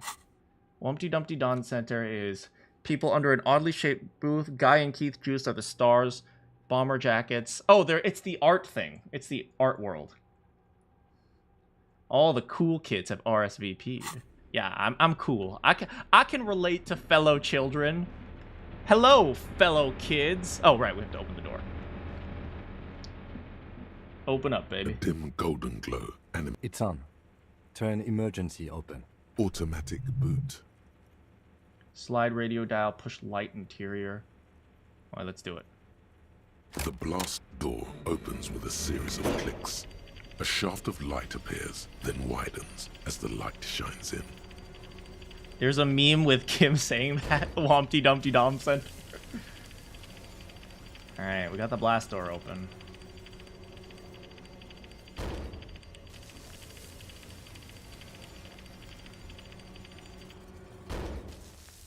A sudden wave of anxiety makes your skin crawl. We're good, we're good. After you. Okay, open the blast door. Before, outside, when we were walking, I felt someone watching me. So did I. Not back there, but I felt it since we came here. What's that door? I don't know. Alright, I'm not gonna say I'm scared. How do you do, fellow kids? Fellow children! A dim golden glow animates the console. Push light interior. Like a ghost light. You know, Urgence over reads one dial key. Allumer reads another. You know, I was going to say I should be careful because I don't want them to know we're approaching. But if they already know we're here, then maybe we should just turn on the lights. The lighting in the room turns on with a sizzle. Ah, perfect. A dim ambient orange. Let's check the radio dial. The dial slides under the glass, dark and silent. Restoring electric power has not breathed life into it. Too bad. We still haven't found the gun, the murder weapon, but maybe we'll find it here.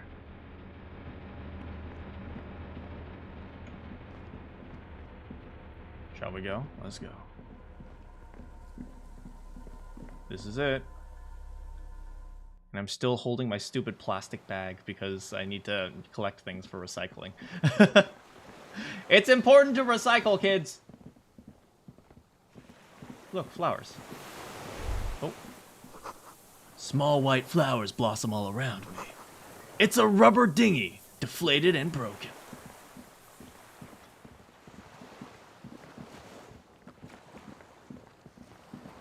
Oh, hey, what's up, bro? You have a gun. An old man wearing tracksuit trousers leans on the frame stock of his rifle. He gathers a big ball of spit in his mouth. Then spits it out into the extinguished fire before him.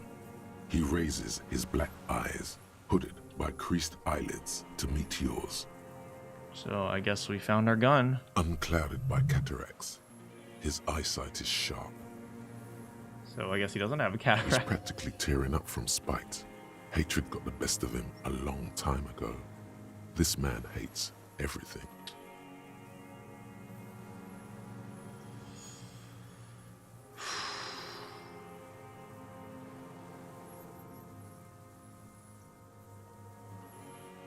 Nice gun. It's not nice. It's a piece of shit. But it gets the job done.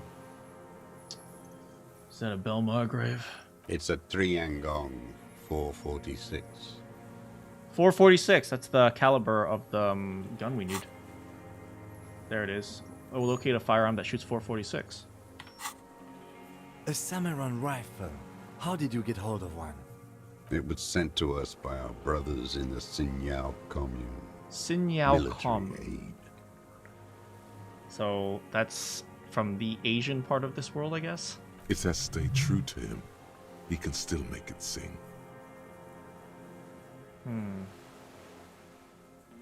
Signal commune. You heard me. It's good now. Like chalk, white from the ball. Are you... Have kids called you a guy called Fire Guy? The what now? I can't hear you. Did you recently tell 2 kids to put out their fire? 2 twins. I may have. All sorts of little rats have come sniffing around, trying to give up the position. Is it this easy? Is it this easy? The shooter is just a man suffering from PTSD and he still thinks the war is going on? Maybe? The position sounds like a hiding place. Fire guy. Regressive bourgeoisie henchman. Can't even talk like a grown-up. Did you close the blast door? I did. And you opened it. How? How'd you know I was coming? Reactionary rock and roll music. Playing on the water. Oops! My bad!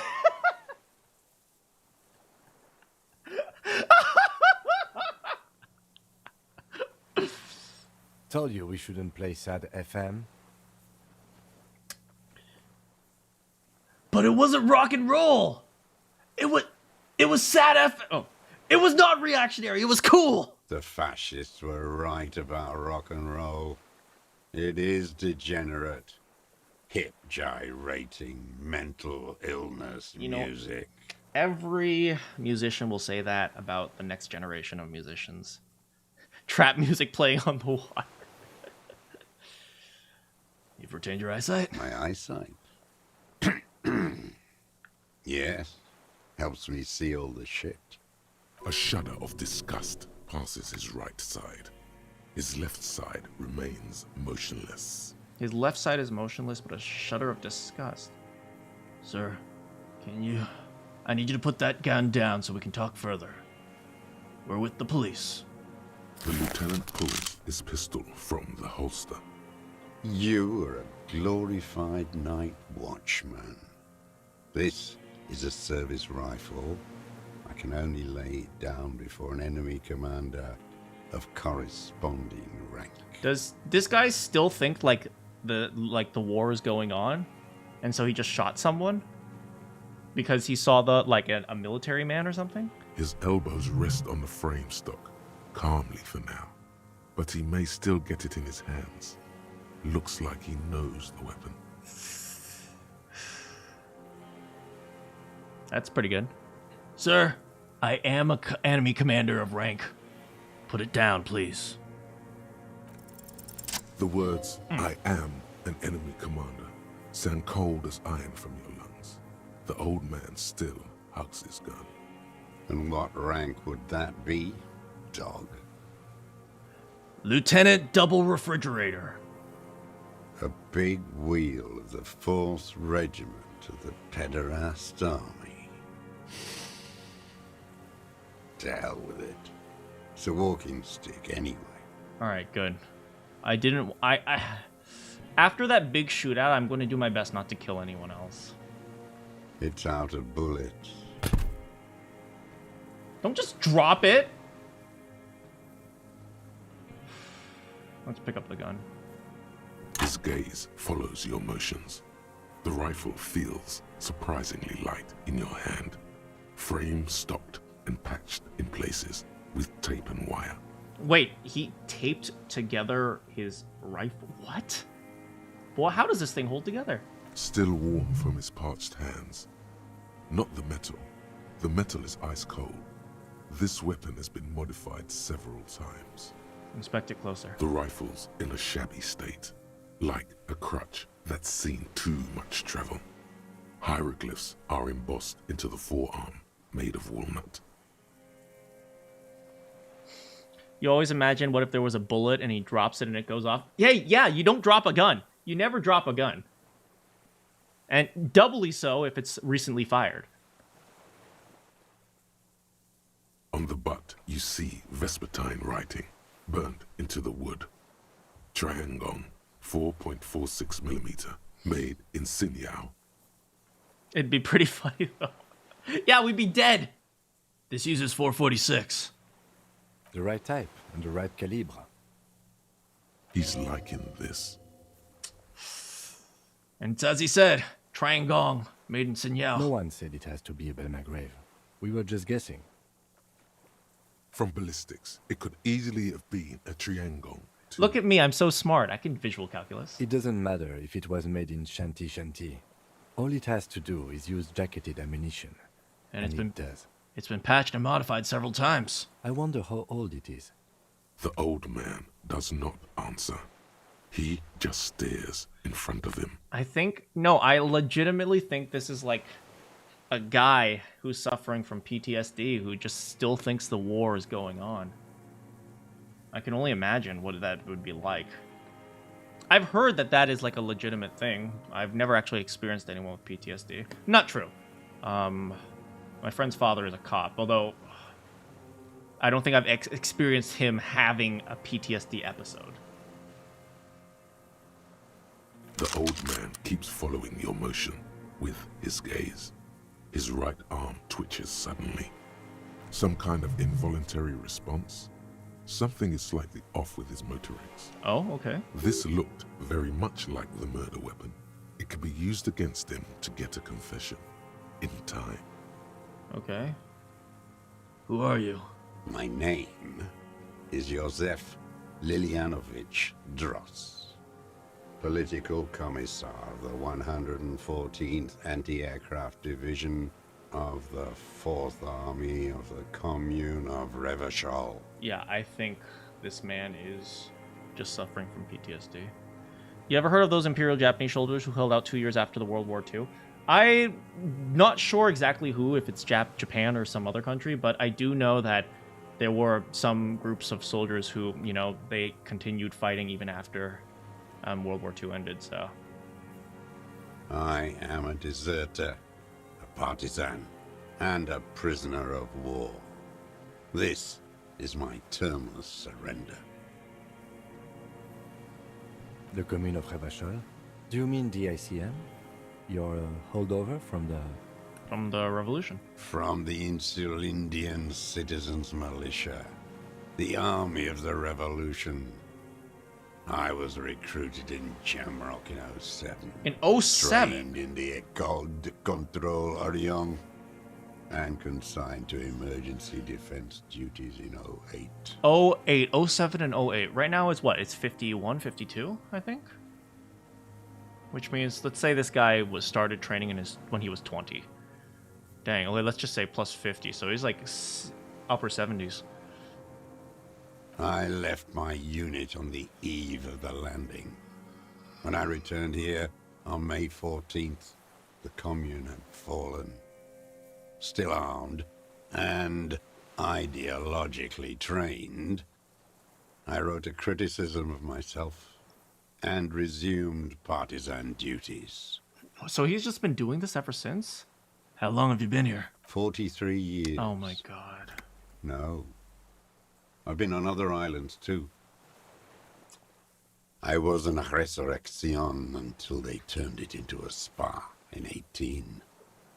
Then I was an E-48, a nameless sound, until the sea washed over it. Then I came back here. That was 22 years ago. You've been hiding here for 43 years? 43 years and 10 months. That's steadfast. It's not how a human being should live. But I had to. I couldn't just forget. I couldn't just forget what I saw. So what, he deserted his company one day, and the next day when he returned, everyone was dead, I guess? Or maybe the war was over. What have you been doing during all this time? Hiding, fishing, waiting. 2 police officers step out of the Whirling in Rags cafeteria. Satellite officer Jean-Vic Mayer inspects a series of burnt black letters splashed across the plaza mosaic. Oh yeah, that was us. Patrol officer Judith Minnow points west. The fishing village. She glances at her watch. We meet in 15 minutes. It's a 10-minute walk. Huh. The officers go, leaving behind the writing, still smoldering. One day, it says, I will return to your side. Always waiting. For what? For her to return. What? Who's her? Her who? Girl, child, revolution. Girl, child, revolution? So he's waiting for another revolution to happen?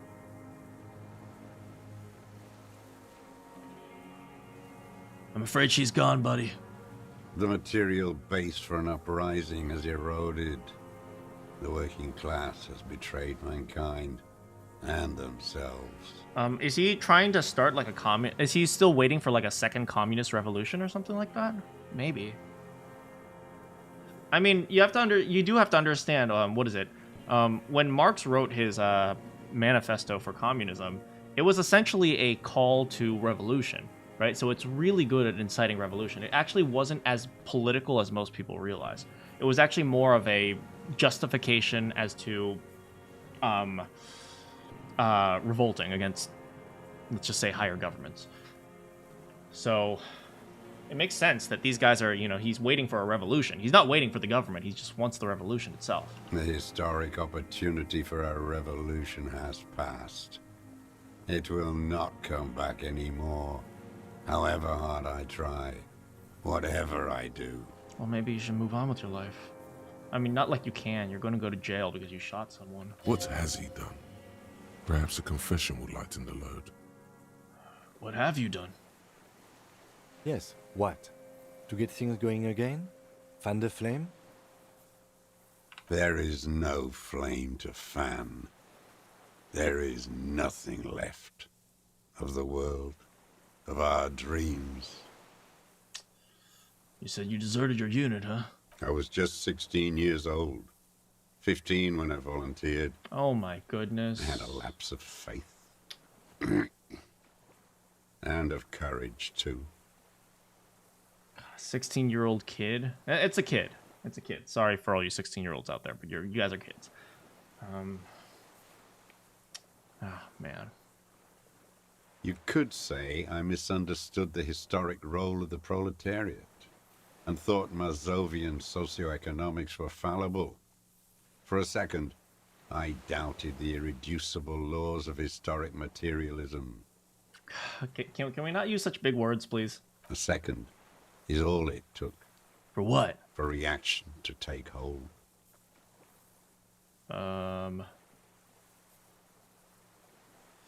Reaction, huh? We all have a tiny bourgeoisie person in us trying to run away.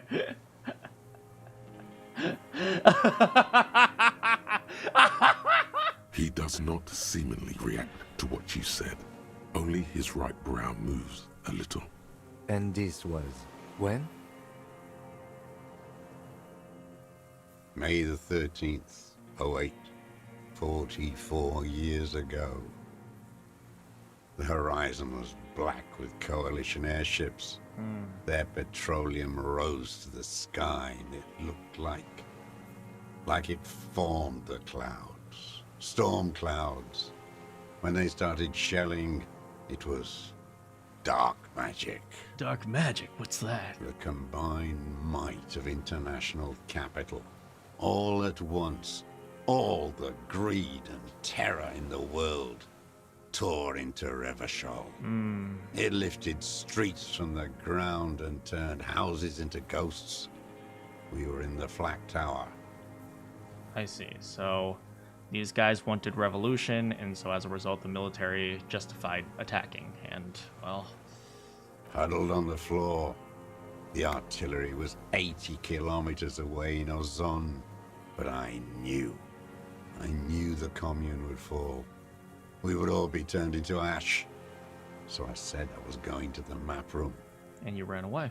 A terrible shame, still within him. The lobes of his ears are red with it, the shame and smallness of what he became. What then? I ran. I climbed the chain link across the water and hid inland, in the bunkers underground, like the weakest of the weak. A mouse. No shame in surviving, frightened of the buddy. ordnance all night, and the sound of the rotors in the morning, whirring. Airships.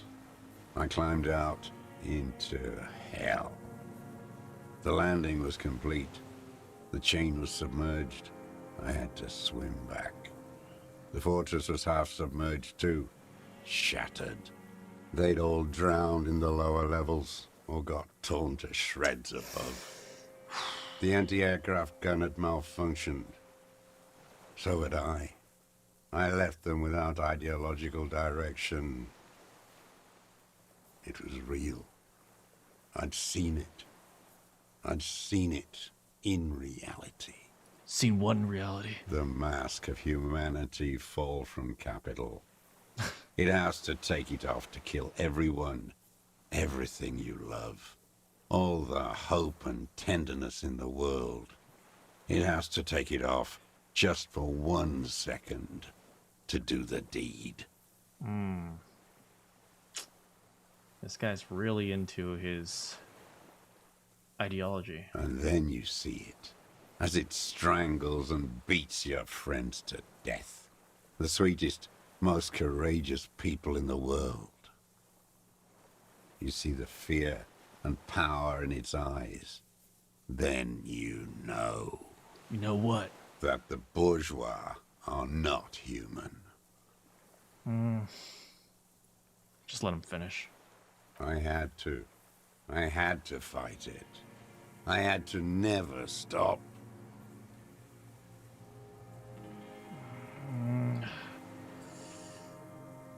Yeah, this guy had the, what is it? He was introduced to communism, and he was preparing for the revolution. Maybe one day of fighting, right? He sees all his friends are dead, suffers from PTSD after that traumatic view, and then just continues fighting for the rest of his life, maybe? What is this place? This island? It's not an island, Dwat. It's a defensive fortification of the commune of Revachol. Oh! And I am its last surviving defender. So it's a man-made island, essentially. What was it used for? The congenitally deformed King Philip II built it to restrict access to the Bay of Revachol. We captured it in '02, retrofitted the fort with an AA gun to defend against an airborne landing. Against the whole world. You mean the retaking of Revachol? Coalition military called it Operation Deathblow. I later found out on the radio they called it... What do they call it? Deathblow. You're one of them. Tell me, who speaks like that? We had 50 million people on Caillou alone. First of all, I'm not one of them. Sure you are. You're RCM. Answer me. Who calls an operation against 50 million people Deathblow? I don't know, man. You're reading too hard into this. This is the reality of war. Alright, just tell me something else. Nah. Iblis. Iblis calls it that. Iblis? The black-eyed angel. Iblis? What? How have you concealed yourself all this time? It was hard in the tens. I didn't have partisan training. They were searching for stragglers, those bloodhounds. Iblis is Islamic for the devil? Okay, thank you. Floodlights on the water at night. There were posters, campaigns. We communards still hoped, and they needed to snuff that hope out. The East capitulated. Martinez and Cold City were turned to dust. Okay. But Jamrock, Forburg, even Coron, And Boogie Street, of course. Boogie Street, yeah. Those fucking kips had Marsov coursing through their veins. And others too. Some cordons of Revachol was still fighting. There were cells. I tried to contact them. Soon they all went silent. The frequency's dead. So he just kept fighting. How'd you get here between the mainland and to the mainland? I used a dinghy. I only went after dark then. When I got to the city, I stayed underground. Patrols, you lot, the commons too. They'd started snitching. Okay. In the city, you move underground? From bunker to bunker. Not anymore. No one cares now.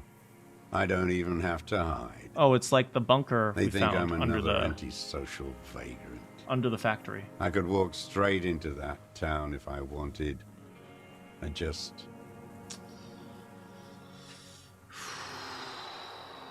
The weapons cache under St. Ghislaine, 22B. In the basement. Have you been there? So you finally found it. There must have been a small squadron's worth of arms in there. Elmer Graves, right?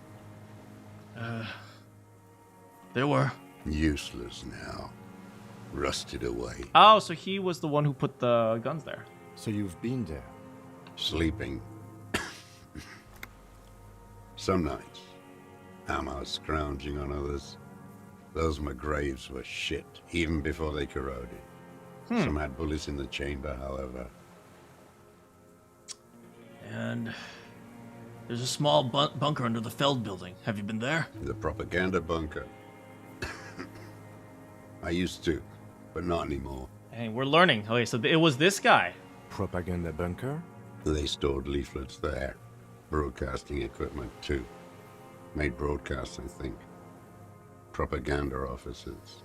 I buried them with their leaflets. They killed themselves. 2 young boys. Why did they kill themselves? A lot of our boys did. I spent some winters there.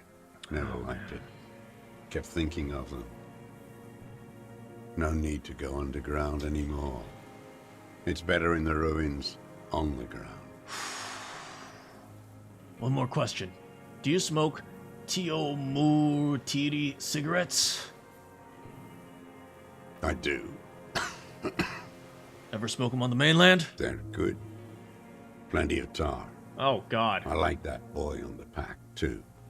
Reminds me of the last century. Alright, so we're slowly piecing everything together. An old man looks inland at the city, the ruins, the motorways rising above it, the new bâtiment twinkling in the evening sky. Alright, how have you survived this place? How does anyone survive? I steal. I see. Now hold on there.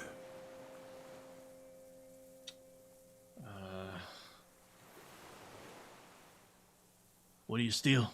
Supplies, vegetables. I collect rainwater. Okay. It's the life of a dog, not a human being. How is your health, Mr. Dross? I've been throwing up blood since winter. Oh my God. Red, like beetroot. Been passing it in stool, too. He needs to get to a doctor, man. It's just, come on, man. You've been fighting for 43 years. It's like you're dismissed. The war's over, buddy. The RCM can provide medical services. You need to be looked over. I need to die. You don't have medical facilities. You have guns. That's all they give you. Toy guns. We have Dramamine and other opioid-based painkillers. You might be in pain. I have been running out of that stuff. This is a serious situation. You need to be looked over. There's nothing to look over. The triage is in, and it's black. Administer morphine. Moribund. He just wants drugs now? How have you coped mentally? I haven't. I have holes in my brain. Years missing. Others filled with pain only. A decade of... This is... Listening to this poor man is just... I get it, he's a killer, but he's also suffered for many, many, many years. I don't even know what. Inferno? The lieutenant's about to say something? I would imagine it gets tremendously difficult, mentally, to live in isolation. Traitors. It's better alone. I watch the people of this city turn the lights back on, more and more each year. Ruins, glimmering in the dark, like a fucking merry-go-round. It's disgusting. He looks down at his shoes, his face parched from the sun. And wind. There's a wince of pain. Are they not heartbroken? How could they have moved on? I see. So, you said this is your termless surrender? You're with the RCM. The coalition-appointed mob that enforces bourgeois morals in Revachol. A so-called Lieutenant W. Freighter. Double refrigerator, thank you very much. We're just trying to help people. You're the RCM. You represent the Moralist International, the enemies of humanity who took this city. I represent their adversary, le Parti Communiste d'Insolande. A what? Take me to them as a prisoner of war. I have relinquished my weapon. I can no longer serve. No superiors can relieve me of my duty. You bulldoze them all to a mass grave for trying to free humanity. A spray of blood from his mouth on the black charcoal in the fire pit. Anyway, I have another serious question for you. There's nothing serious in this world. It's a farce. Oh, composure, composure. Okay. What have you been using this gun for? I've used it for killing people. Wait, what? You're just going to confess right now? Here we go. A trail of blood. The lieutenant smells it too. Killing people? It's a gun. That's what they're for. You want a moralist euphemism? Defending your family and your property. I haven't done that. I've used it to kill people. Okay, so you admit that it's murder? Interesting. During or after the war? There is no after the war. Oh, God. Class war is never over.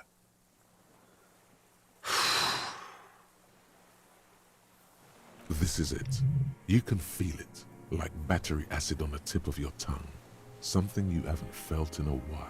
What? But What? this is what you live for. This is the shit. The great serotonin jackpot. Okay. Go in straight. No euphemisms. He doesn't like those. No. Be careful now. Slow and steady does it. Okay. Make him repeat it first. Don't mess this up. Remember, he wants to tell you. Get personal. Okay, so we're going to try to get a confession from him.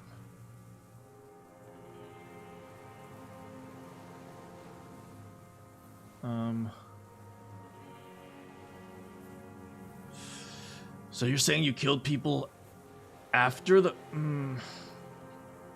He said not after. There is no after the war.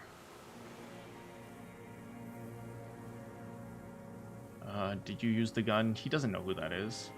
Can you... tell me if you killed anyone in the last 2 weeks? I don't want to tell you anything, you grotesque murderer. And why did you think that was a good idea? Don't listen to me. I'm wrong all the time. God damn it, suggestion!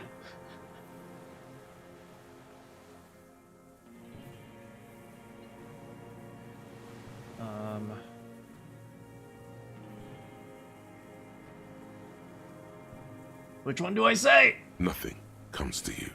Silence. His black eyes look at you.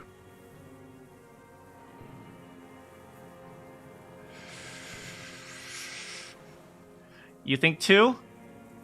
2 is very straightforward. 1 is trying to get him to tell a story. Maybe I should just ask. I'll ask.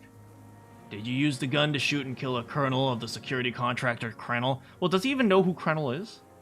I'll just say that. The who now? Yeah, he doesn't know. He heard you. He just wants to hear you say it again. This is dramatic flair on his part. Right choice. We're in. Okay, drama. Do it, sire. Drama. Okay, we got this. We got this.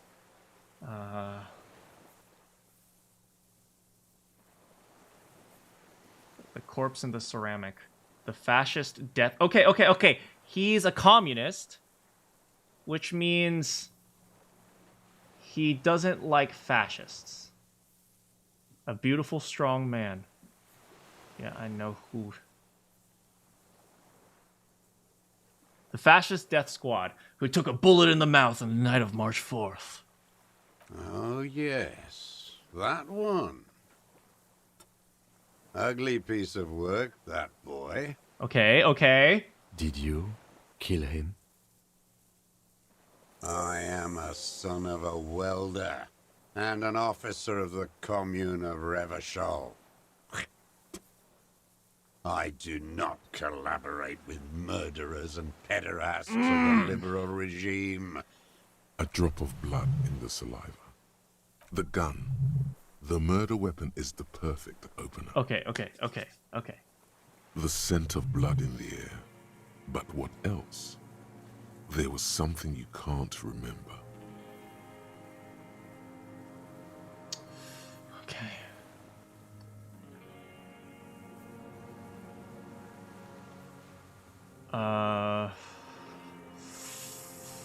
What am I forgetting? Wait, here it comes. The goddamn Maybells. The dried Maybells on Clausia's roof. Oh, yeah. There were Maybells Oh, on I the should have said my grass head when hurts. you got here. They're revolutionary symbols from the war. Nowhere else, nowhere in all of Martinaise have you seen them this spring. Why? Wait, don't forget the footprints. The diagonal prints in the dust in the secret space behind Clausia's bedroom. Now, they're gonna come up.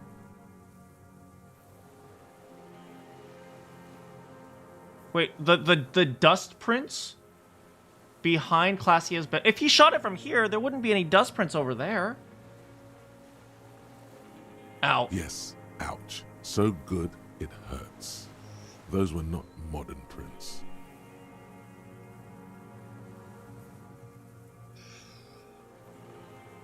Let's show him the Maybells.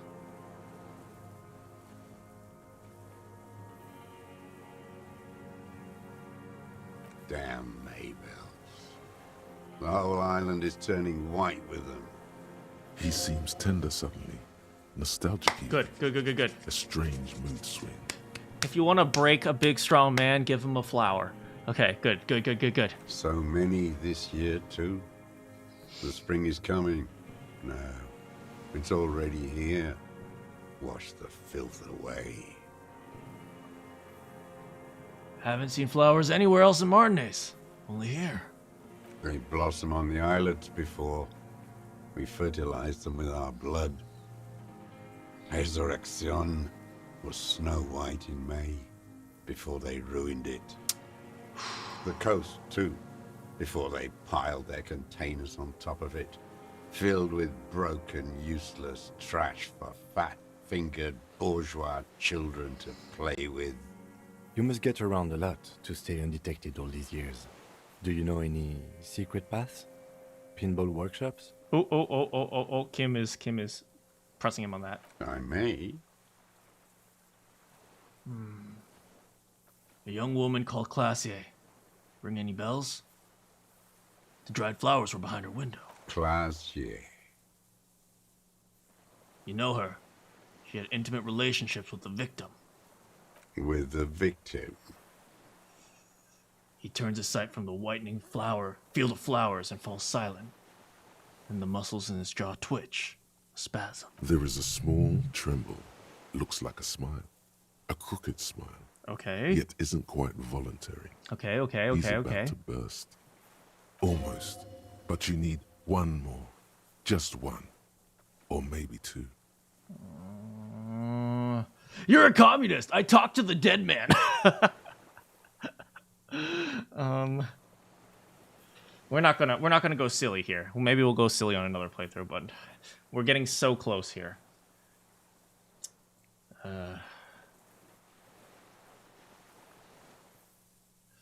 We've done the ballistics. The shot came from this island.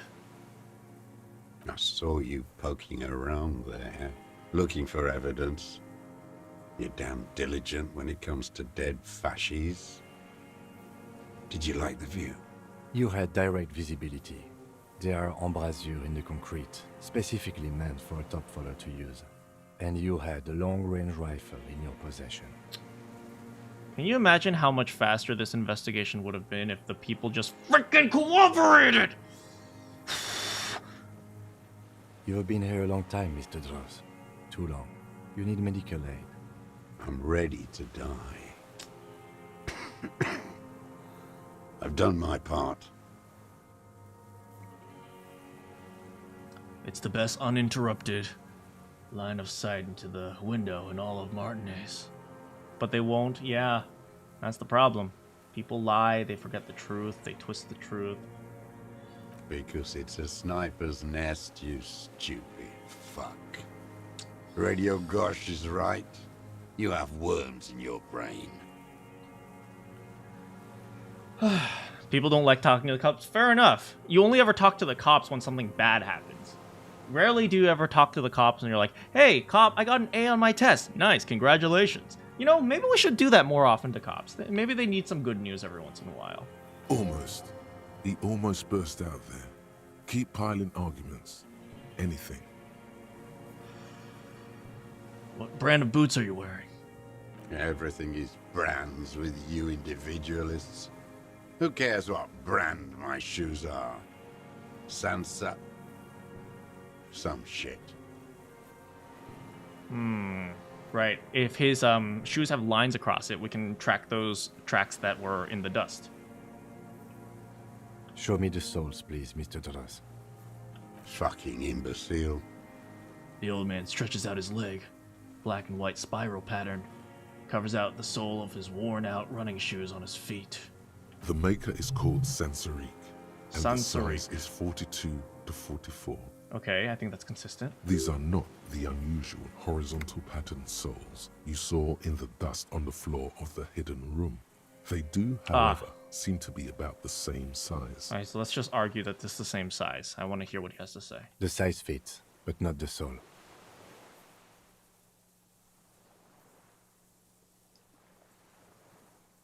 Maybe it's simpler than that. Come on, you got this. You got this. 83%. Sire, he doesn't have to be wearing them right now. People change shoes. It doesn't mean you weren't there. Near the room the victim died in. Sneaking around. Racking those brains, are you? Desperate to report something back to your masters? They must have really loved that dead fuck. No, they didn't love that dead fuck, but because of your shot, a whole bunch of people died. Frick. The lieutenant gives you a quick sideways glance and nods to acknowledge. The prints were his. You can see it in those eyes. He can't keep them from flickering, looking for something.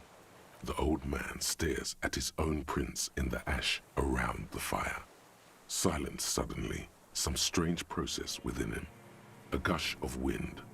Seagulls in the distance. You've almost got him. Just a last little push.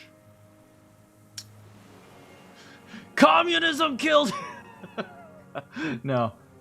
I've got this. Look.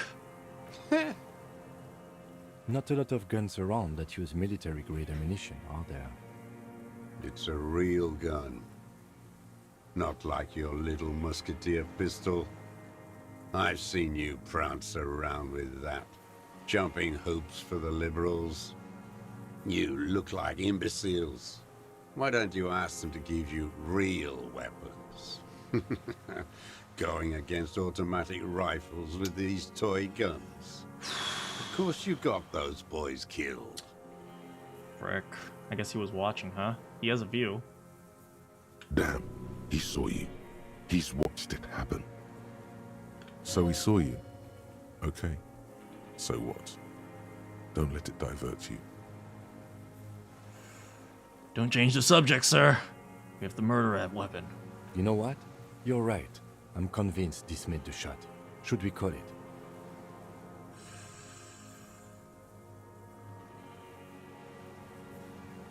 Dramatically ask, do you think we have the murder weapon?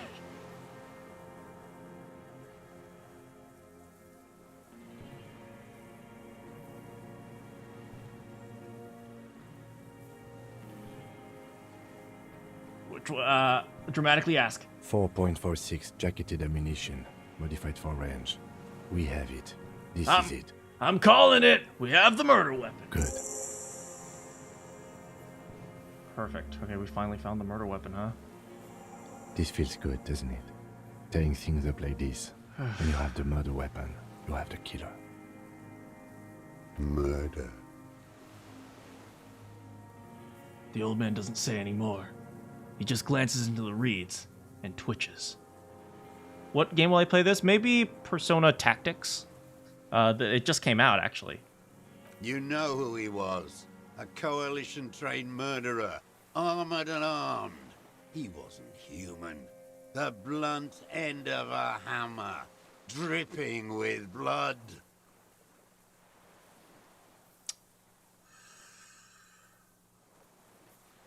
He was a killer, but he's still under the protection of the law.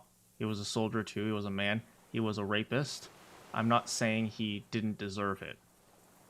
You know what? Let's sympathize with this guy. If we sympathize with this guy, maybe he will, he'll confess. Okay? Yeah, he was a horrible person. I'm not saying he didn't deserve it. Beating us to the ground. Moaning with joy. You hounds get so thorough when a company-trained killer dies. I haven't seen you on this coast for 40 years. You know, maybe I should have killed one sooner. Got your attention. Now you stop beating druggies and prostitutes in your basement. Now you come to investigate. Not when they die by the hundreds. So you killed him. Oh, the inhumanity. One paramilitary less in Revachol. The lieutenant raises his right arm to hush you. Hush. He does not need to be pushed anymore. The ball is rolling. Okay, I won't say anything. While the lieutenant listens, holding his breath. Just nod. I had them in my sights. Both of them. Him and the whore. I was breathing with them, in phase. And I pulled the trigger and flew on the air until I landed in his mouth. Alright. Guess we got the killer. Still, it's tough to, think that this guy who's just been living on this island for his entire life because he was ashamed of what happened in the war. I didn't think I had a shot like that in me anymore. I did. I saw him kneel there with his mouth full of death, and that stupid look on his face. And his dick still in her. Then what? Nothing. I went to sleep. Next morning there were Maybells everywhere. The world was white, or what's left of it anyway. My last spring here. I knew the fascists would come to avenge their own. You certainly got a lot of people killed in the process. And so they did. Mr. Dross, are you aware you're confessing to murder? Yes.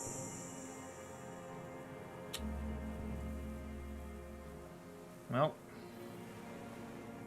we got him. Not sure what to think about it, though. I have lots of skill points I can put in.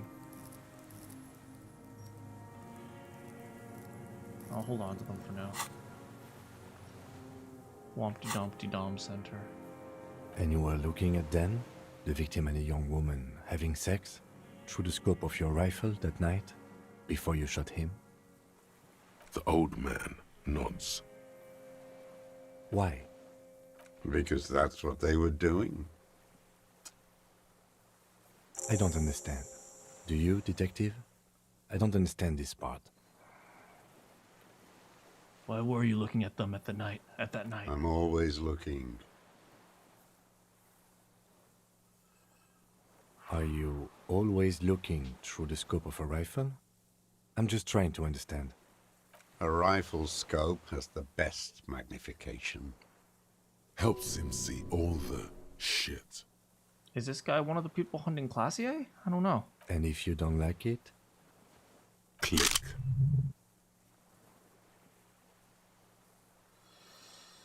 And if you don't like it, you fire. If it's part of the shit you see. Then you pull the trigger? Yes. Think of it as a form of critique. Start with when he first saw him. It will give him a chance to ramble. Okay. When did you first see the deceased? Should I be listening to suggestion?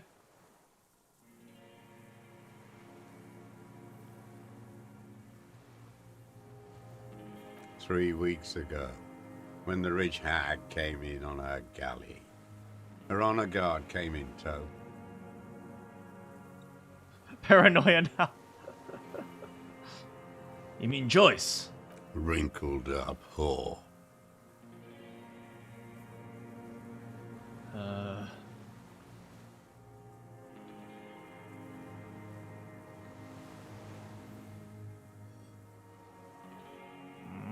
I'll try to relate. Continue to relate to him. Whore's a good word. I use it myself. Yes, old-fashioned. Anyway, moving on. The victim arrives after some time. They moved into a deserted apartment above the roundabout. Radio equipment out for all to see. Reactionary radio playing, sloppy and drunk. I've seen their kind during the landing. Those Occidental and Mesk phalangs weren't conscripts. Boys like us. They were whites. All they know is to destroy and hurt. Whites? Barely alive. They like to kill while they're on their drugs.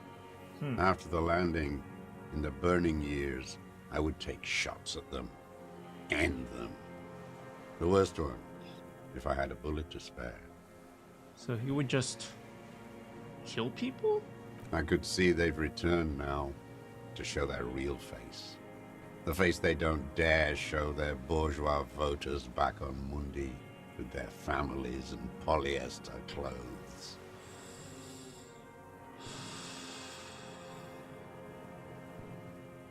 What specifically did you not like about the murder? Night of the murder? Them. Fucking. I didn't like that.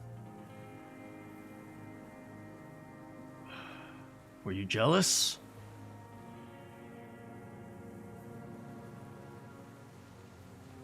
Jealousy is a reactionary concept. I didn't like the Reaver enjoying himself, drugged out, soothed in the arms of a young woman. I wanted him to die so he could not enjoy life anymore. He was killing soldiers who were drugging and killing corrupt soldiers, I see. I see what you're saying. And I wanted to see his head explode. That too. She should know better than to hold a child murderer between her thighs. I knew he'd be there for one more second, writhing. That's all it takes for the bullet to reach his head. Now that I think of it, I wasn't aiming for his mouth. I wanted his brains to spill out on her. But you can't have everything. He wants to see her covered in blood. What? Good God. To punish her.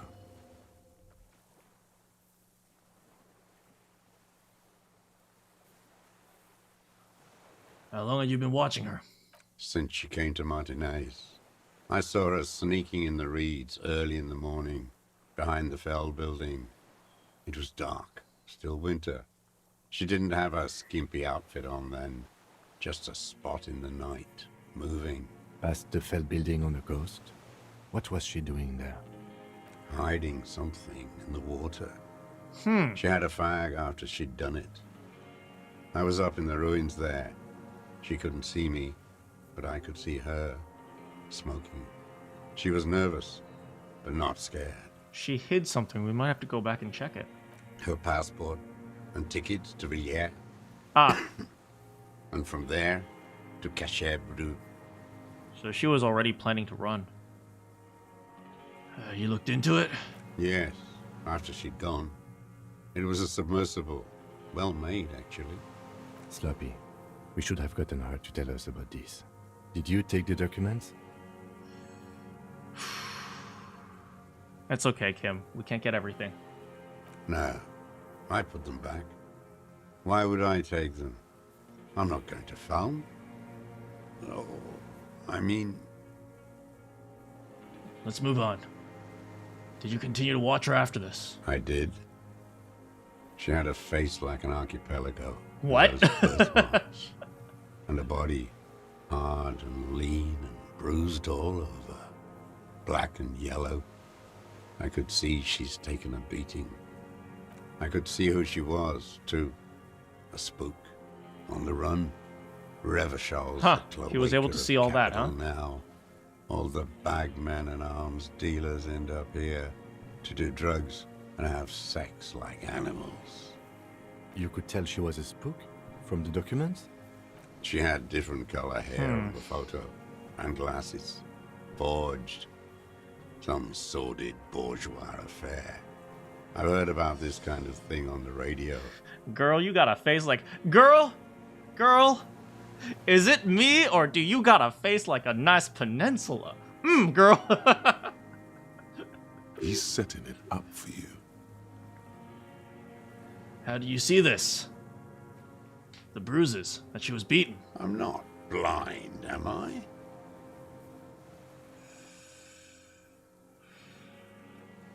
How does he know? Because of the footprints. It quickly comes to you.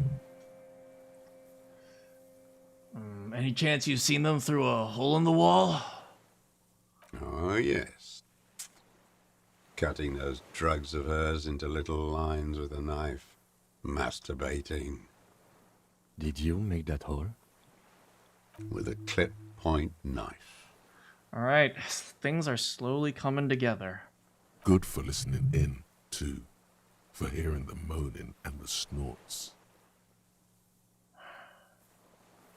Ever see her through a window on the roof? Like that, too. Yes.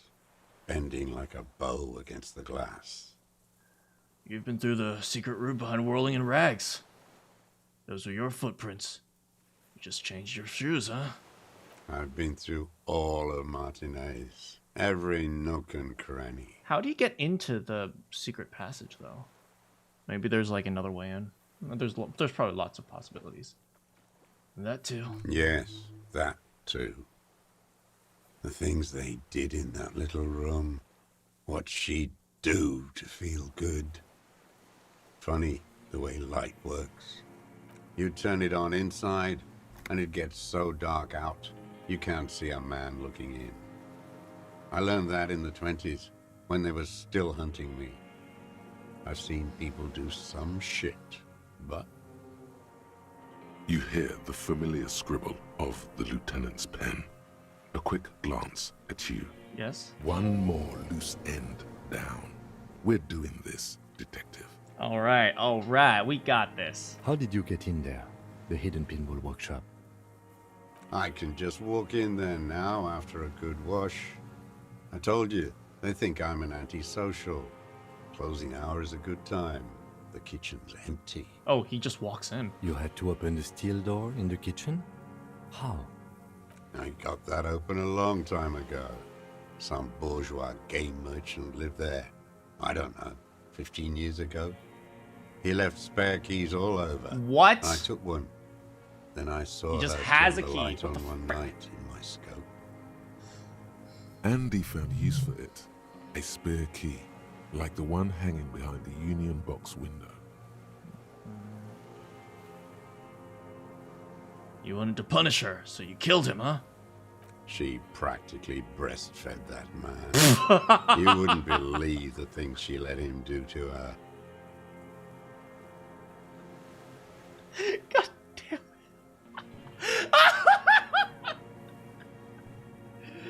Thank you, deserter. You stare at them too. In your mind, her innocence day still turns to leaf, airport bag in hand, silks flowing in her wake. Try to forget, man. Try to forget. You don't care. It's no good, Harry. Her voice rings in the evening air. It smells of burning buildings.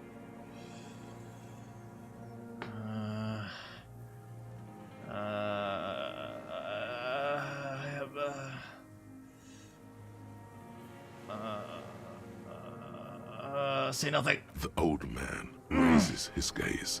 Something glimmers in the corner of his black eye. A bitter taste on his tongue.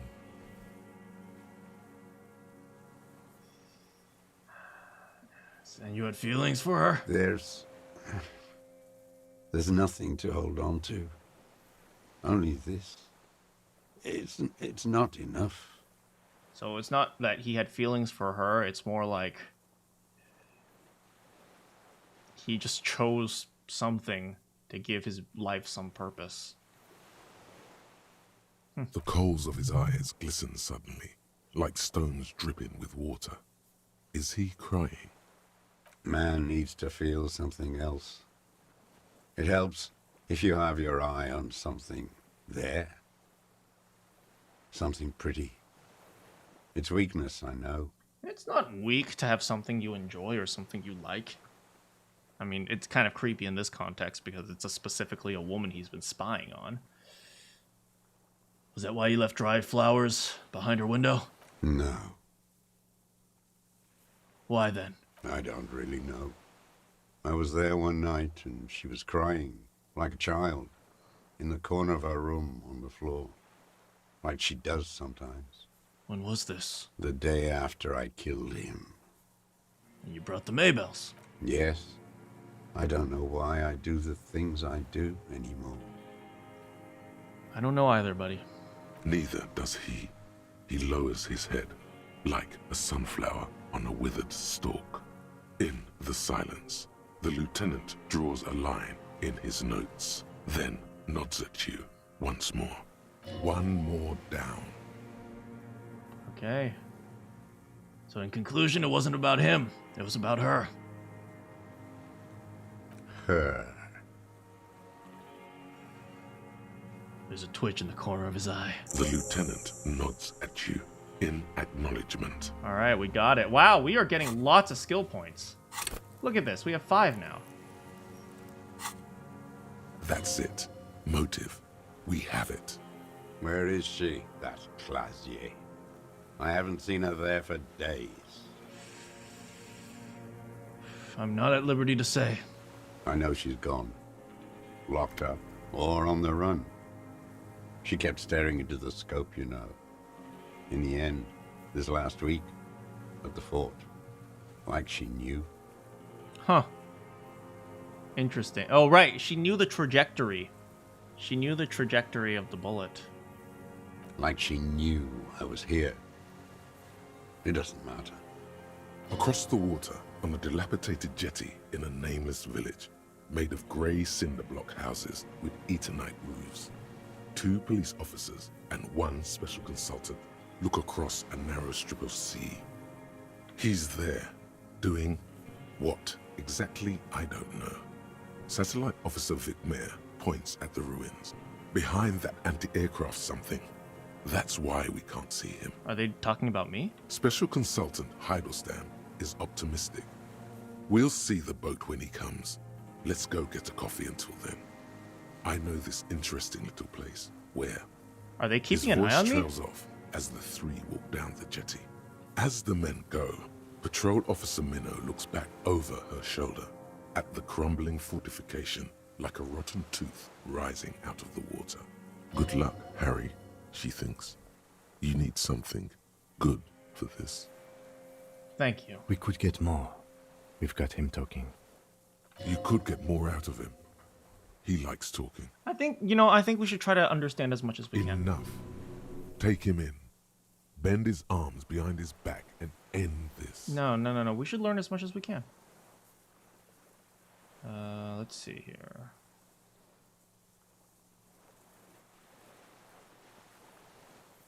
Been looking at anything else you didn't like? A tragic comedy. Druggies, prostitutes, and rentiers. A strange little engine seems to fire up in him again. It straightens his back. More specifically? Specifically, the whole city is a charnel house. Stripped clean and draped in neon. But Martinez is the worst. How come? Because of the racists. Everyone is a racist in Martinez. It's their favorite thing to do in the whole world. Listening to race-themed radio shows. In the ruins, in their lorries. Let me tell you this, buddy. If it wasn't race, it'd be height. If it wasn't height, it'd be eye color. If it wasn't eye color, it'd be shoe size. At the end of the day, people are very good at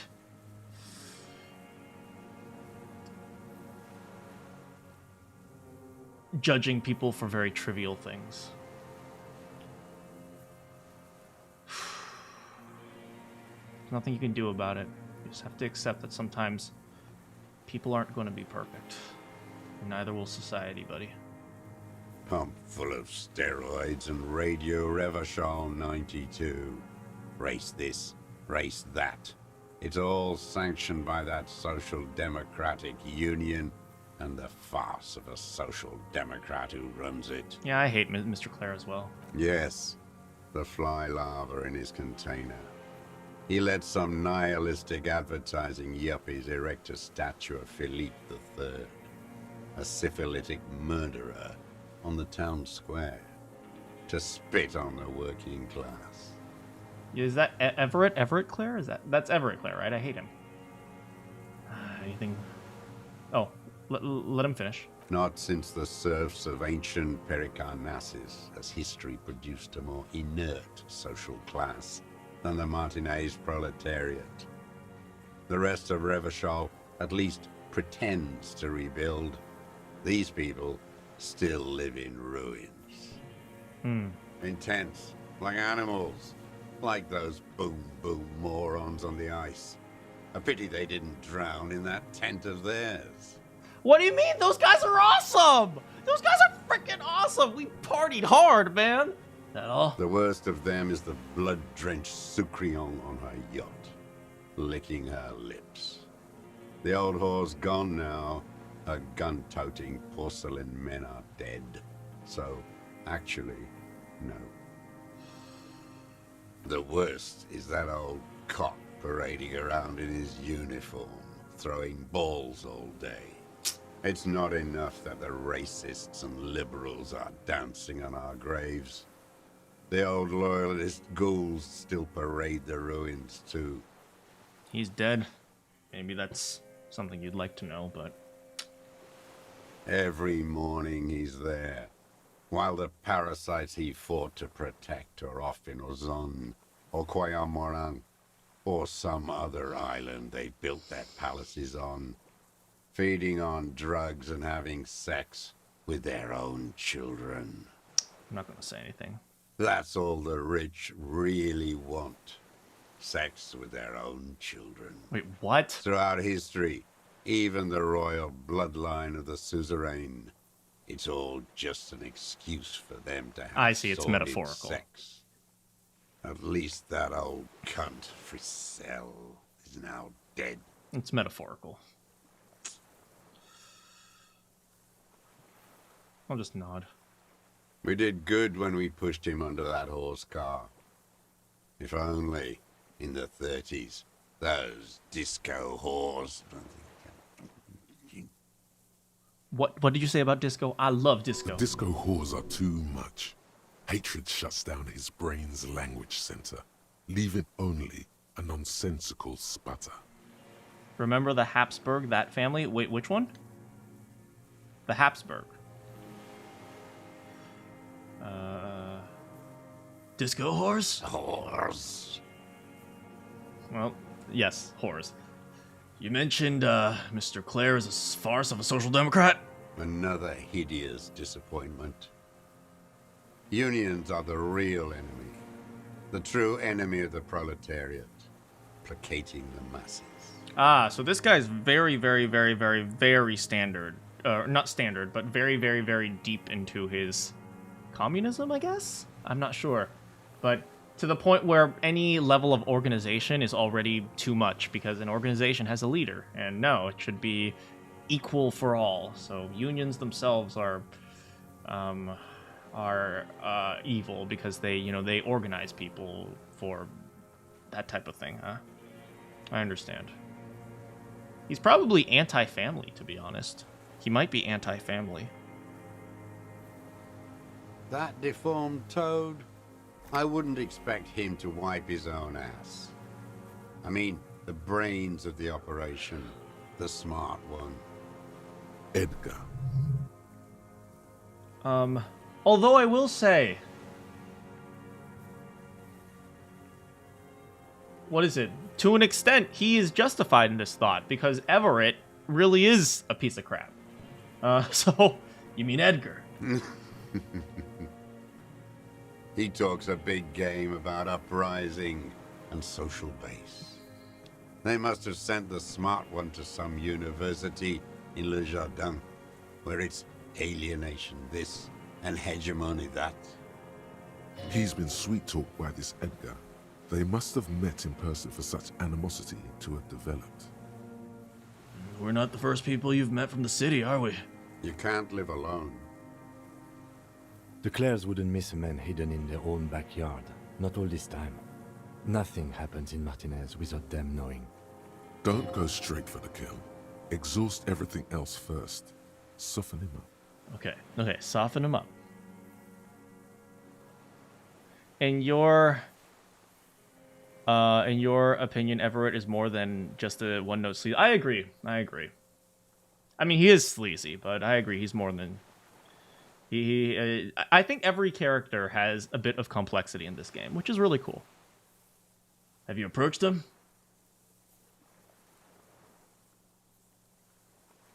I haven't approached anyone. I've hid. It was Edgar who came to me. How did he know you were here? He didn't just stumble in like an oaf. He figured it out. Some kids told him about a monster on the island. I told you, he has brains. Interesting. Stepped right off the boat and walked down where you came. I even kept the door open for him. Thought he was a man of the left. Wouldn't rat me out. I was right about one of those things. When was this? 20 years ago. Neither of them could walk now, could they? They were less fat then. What did you talk about? Edgar did the talking. Paid his respects like I were a fossil in a uniform. Offered platitudes about the struggle. Flaunted his pink degree. Even quoted Mazov. I guess Mazov is Marx in this world. I only recently just figured it out. Never trust a social democrat who quotes Mazov. Oh, and charity too. They love their charity. Offered me blankets and social housing. I still have the gas cooker he brought. And he let you be here? Let me be here. The ZOC is an unlawful successor of the Commune of Revachol. We took this fortification from the Loyalists. Even the Clares understand this. I see. Mr. Dross, did you kill the Krenel mercenary for the Clares? To incite a riot? You know why I killed that fucker, Dwat. As to Edgar, I'm not doing anything for that swine again. Again? What have you done for Edgar before? Tried teaching him some Marzovian socioeconomics. They didn't stick. We parted ways. Yeah, I'm not smart enough for this. What was the deal between him and Edgar? I'm not smart enough for that. I already know it's Rene. But you mean Rene, right? Every fucking morning for 34 years. Throwing that ball. One ball against the other. I've always loathed that game. That is not a working class game. I don't care what they say on Radio June. Royalist ghouls played like it was life itself. Click, clack. This is the aristocrat game? And that uniform, like a parrot plumage. I won't even mention that he's a traitor to his race. Oh boy. A Patank maniac race traitor.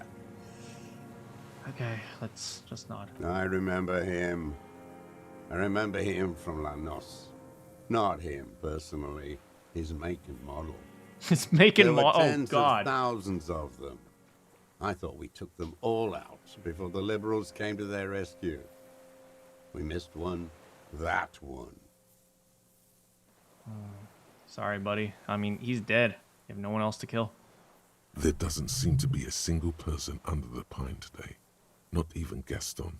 Alone. Just gonna nod. Poor Gaston, you know. Fat and plump, like a pheasant, just begging to be popped off. Please, Mr. Dross, shoot me. He whispers with such predatory hunger. It borders on longing. You'd like to kill him? Not yet. I like to look at him strut around, place the crosshair on his medals, right on his face, and just fiddle the trigger. Think about it. Let the bonbon melt in my mouth. Save the treat for later? He is a juicy bonbon, that one. A real treat for the black. We're learning day. a lot. The blackest. When I put that gun in my own mouth, I think, no, don't waste it. Put this lead in that cock, Rene. For the boys he killed. And then I look at him throw those balls, and I suddenly feel It's also noted that he is a bit suicidal. Unsurprising. better. I even hid one bullet, so I'd always have one for him. Haven't seen him around lately, strutting around. Must be down with arthritis. I hope it hurts like hell. I hope he sweats blood. It's already over, buddy. You have no one left to kill. Hearing it may destabilize him. You sure you've gotten everything from him?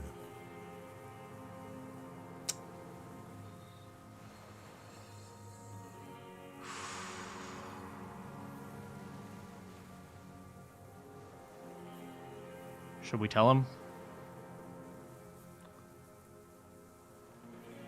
Should we tell him? Okay, we'll tell him. Rene's dead, buddy. He died of old age. No. Yes. I waited too long. I waited too long, and now he's dead? You really wanted to kill him, huh? I'm sorry, Mr. Dross. I understand you knew him for a long time. They're all dead now. Fuck it. Wait, did you care for him?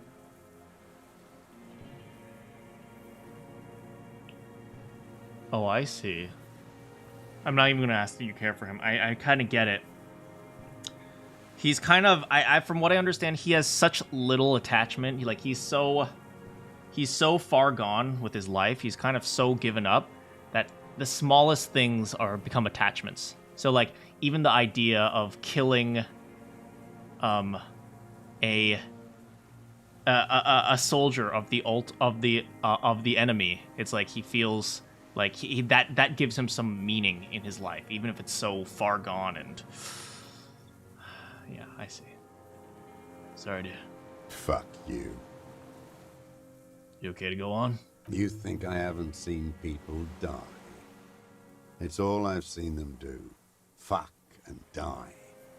All the other plans we had. To love. To colonize the Pale. It's all fucked. He's not okay. This is just another black day in a row of black days.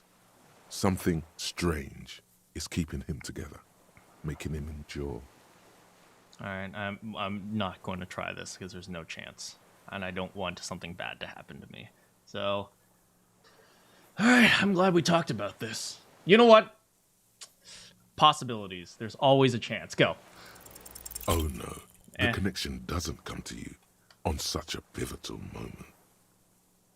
Dumbo, do something. You can't zone out now. This isn't Doodaloo dance time.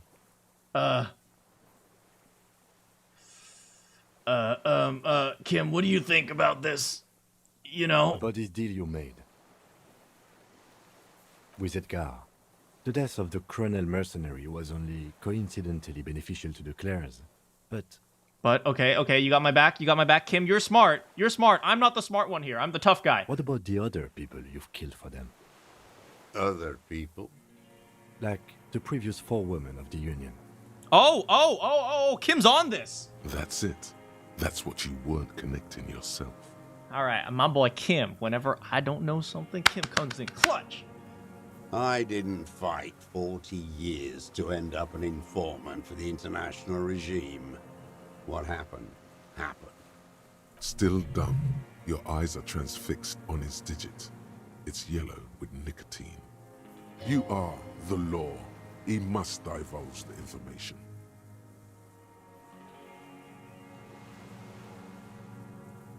You killed the previous foreman, I know it. Look who's up. From the drunken stupor. This one's worse for wear than me. And so emotional. Life is hard for us human beings in deregulation hell, isn't it? Oh, shut up.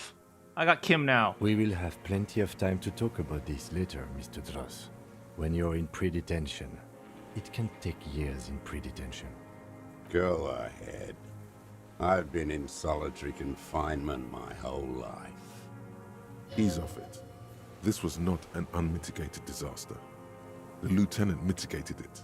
All right, Proceed. good. We got each other's backs. Okay, glad we talked about Glad this. we talked about what? All right, so let's see if we can learn a little bit about his body language.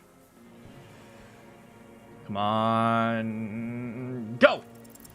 What strikes you about this gaunt man is not the stomach pain, or the cough, or the malnutrition.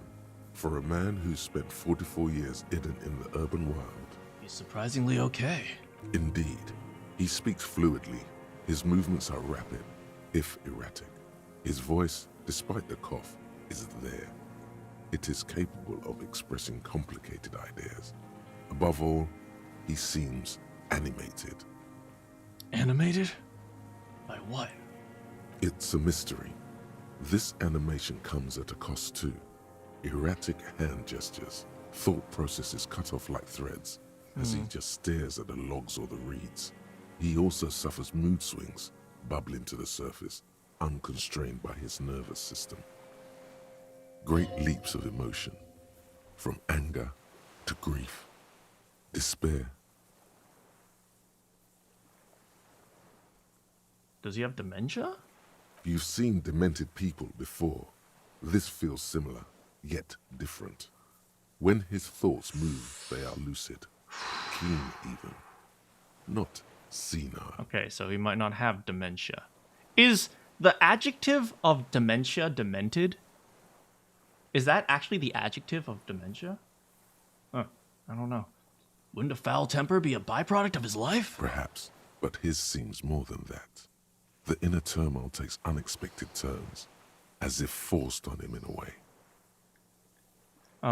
I believe so, says Arcane. Hey, the one person with more than 10 IQ is back. In summary, you sense some underlying neurological disorder. Interesting.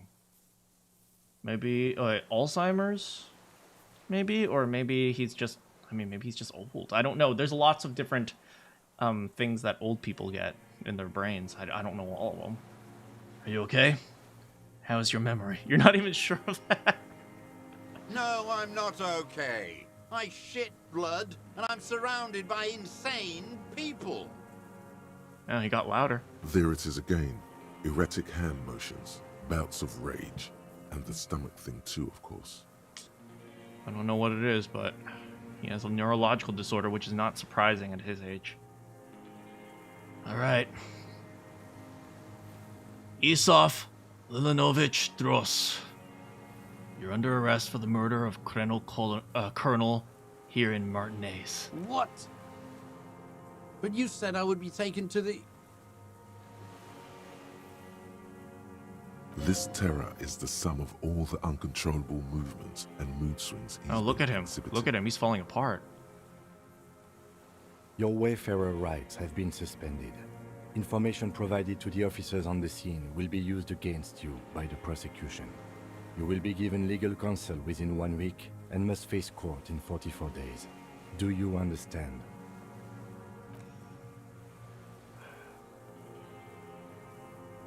I feel bad for him. He suffered 44 years alone out of shame. And it ends because he committed murder.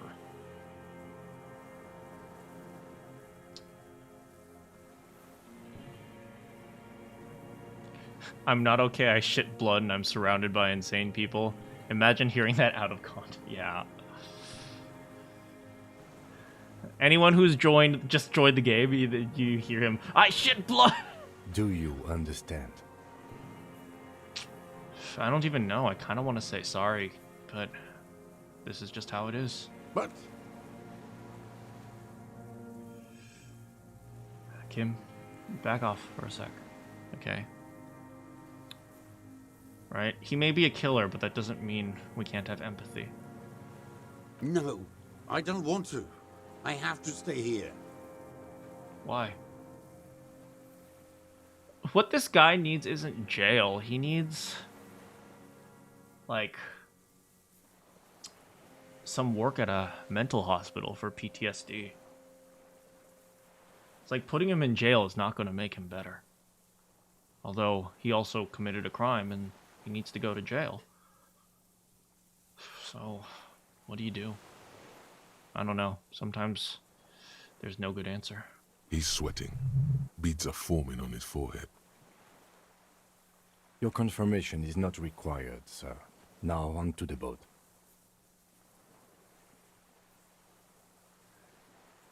Okay.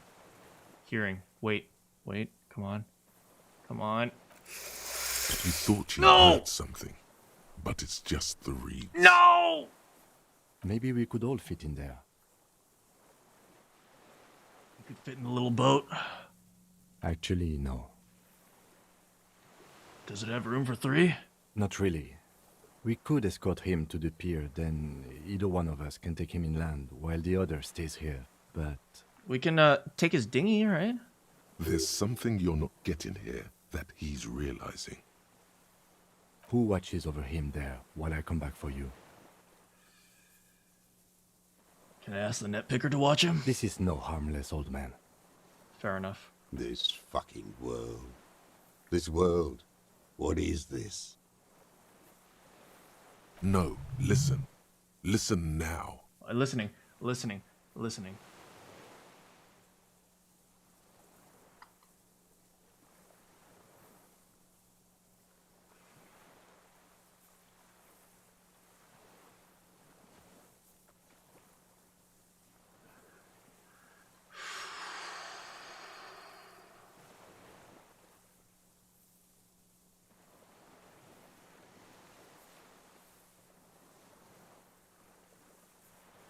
I feel like both situations are dangerous. But I'd rather Kim go back to the mainland and I'll stay in the island for a while. You could come back for me once you've taken him to the precinct. No, it would take a whole day on this island. You go and transport the prisoner. I'll be here. I can escort him to the pier with you.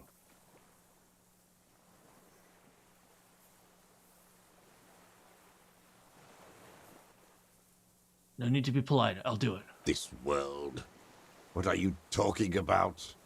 Is this... us? Your skin is crawling suddenly. Okay, what's going on? What's going on? Is there someone else around here?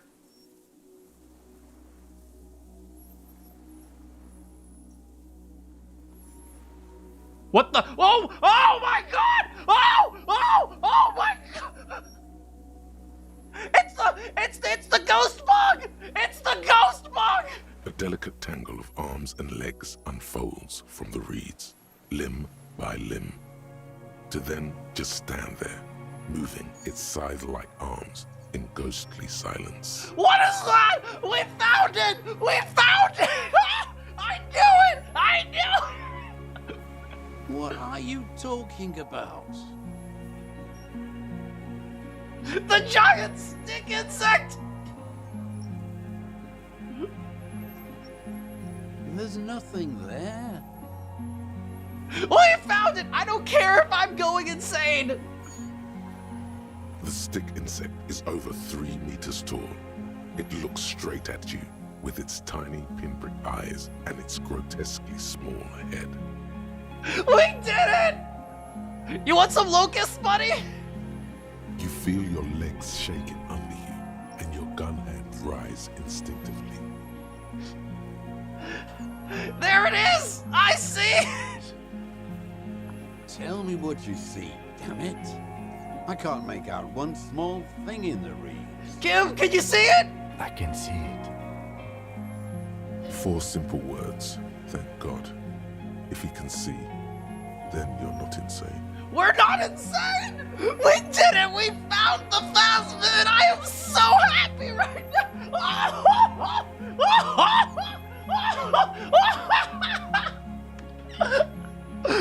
Thank you, thank you! It's really there, spinning slowly, in absolute silence. We're not gonna hurt you! Its limbs long and slender. We're not gonna hurt you! We want to be friends! We just want to learn about you! Be very, very careful.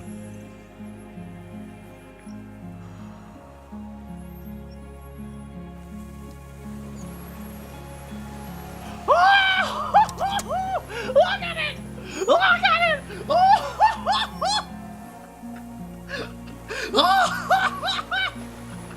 This is the greatest thing ever!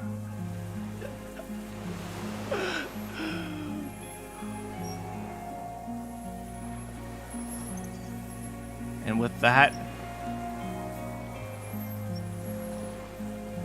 will we be able to tame the bug? Find out next time.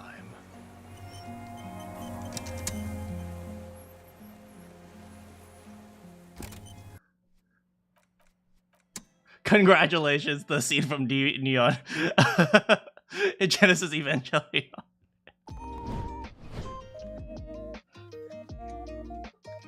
I think that was a good cliffhanger.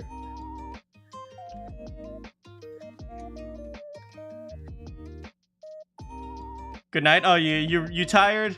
You usually stay up a little bit later, Arcane, but I know you've been working hard on homework or chemistry stuff, so take a good sleep if you need it. I am so happy we found the frickin' phasmid.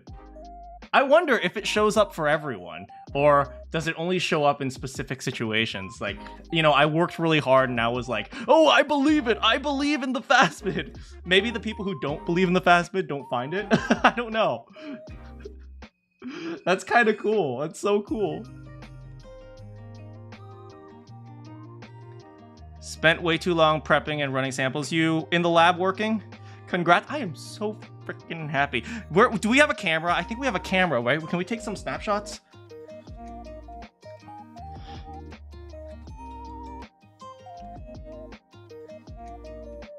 You know, back then there was no Photoshop, so you can take photos of something and you can pretty much say these are actually real.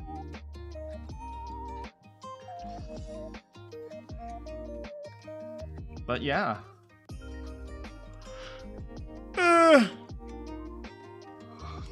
I still have to continue practicing my, oh.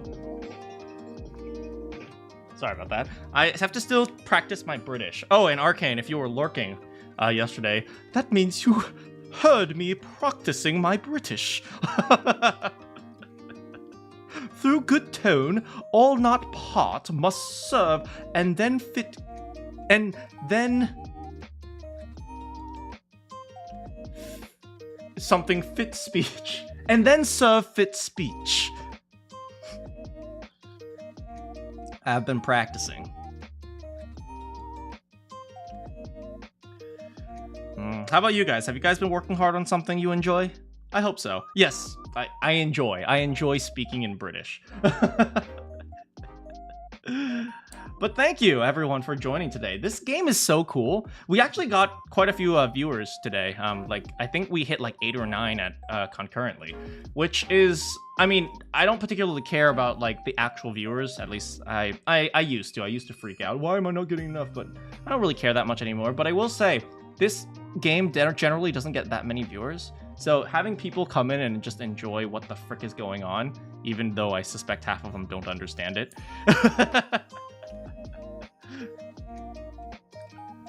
You're trying to imagine Camera Kim in real life. A glass bottle with color solution. The glass breaks and the photo comes out. Oh, dang, that is...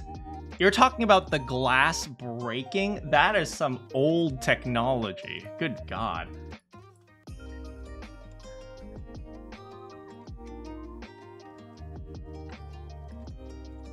Yeah, you know, back in the day, you couldn't take a photo unless you specifically shot light at people. Now, it's like, look at our frickin' phones, man.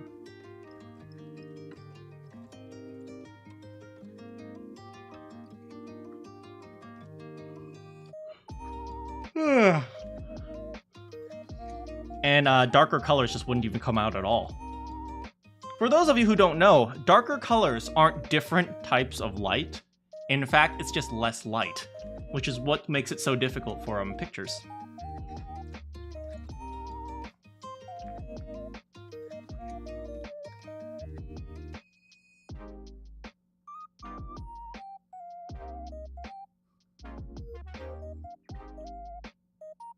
Yeah, we still never figured out that much. Oh no, we figured out a little bit about the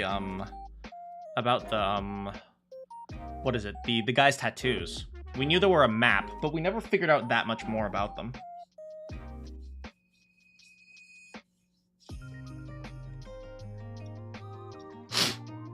But I think for what we did pretty good for our first try. Or not our first try, but our first case, waking up drunk and completely... I didn't talk to his brother. No, I didn't, unfortunately. Oh, I know, I did, but... I'm not sure which one, but I asked about the thing, but, I asked about the thing, but then, like, I think the military guy was like, I'm gonna kill you if you don't leave, so I just ran away.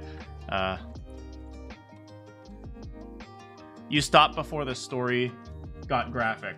Oh, I see. Yeah. My network wasn't working today. No worries. Thanks so much for coming, Sob. Using hotspot right now. Don't use too much of your connection if you don't have too much, okay? Thanks for joining.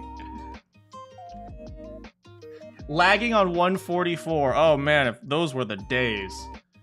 You guys don't even know, like 360 used to be like high definition. It's like you little kids and your 4K. Back in the day, we watched 480p. That was like top quality. I mean, that's what I heard from my great-grandfather because I'm very young and I am not old.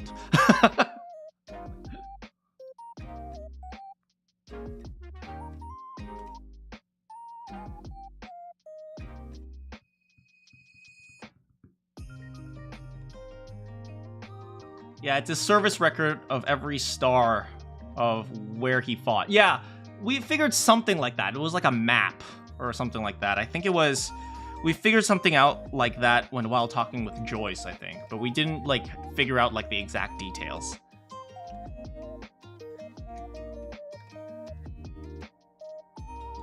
But I think I'm happy with my decisions, with the exception of the fact that I wanted to beat up Measurehead. Frick, man. Frick. I wanted to beat up frickin' Measurehead. I'm gonna beat him up in the physical playthrough. I even got a good roll, And then I said, okay, we'll finish him off. And then he catches my frickin' punch. What the frick?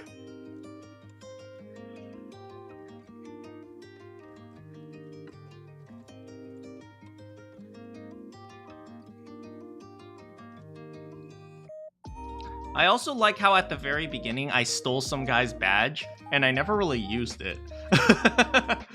Like I stole a construction worker's badge and I never used it. The poor guy's like, where the frick is my badge? I can't get into work anymore. And I just never use it once. Using your dad's hotspot?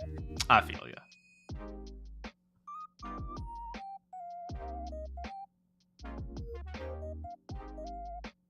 Alright, I think it's probably time for me to head out.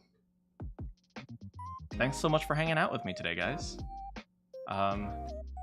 It's been a very tiresome day for me, both outside of the game and inside the game, because we're dealing with the shooter guy, and we got the phasmid. So,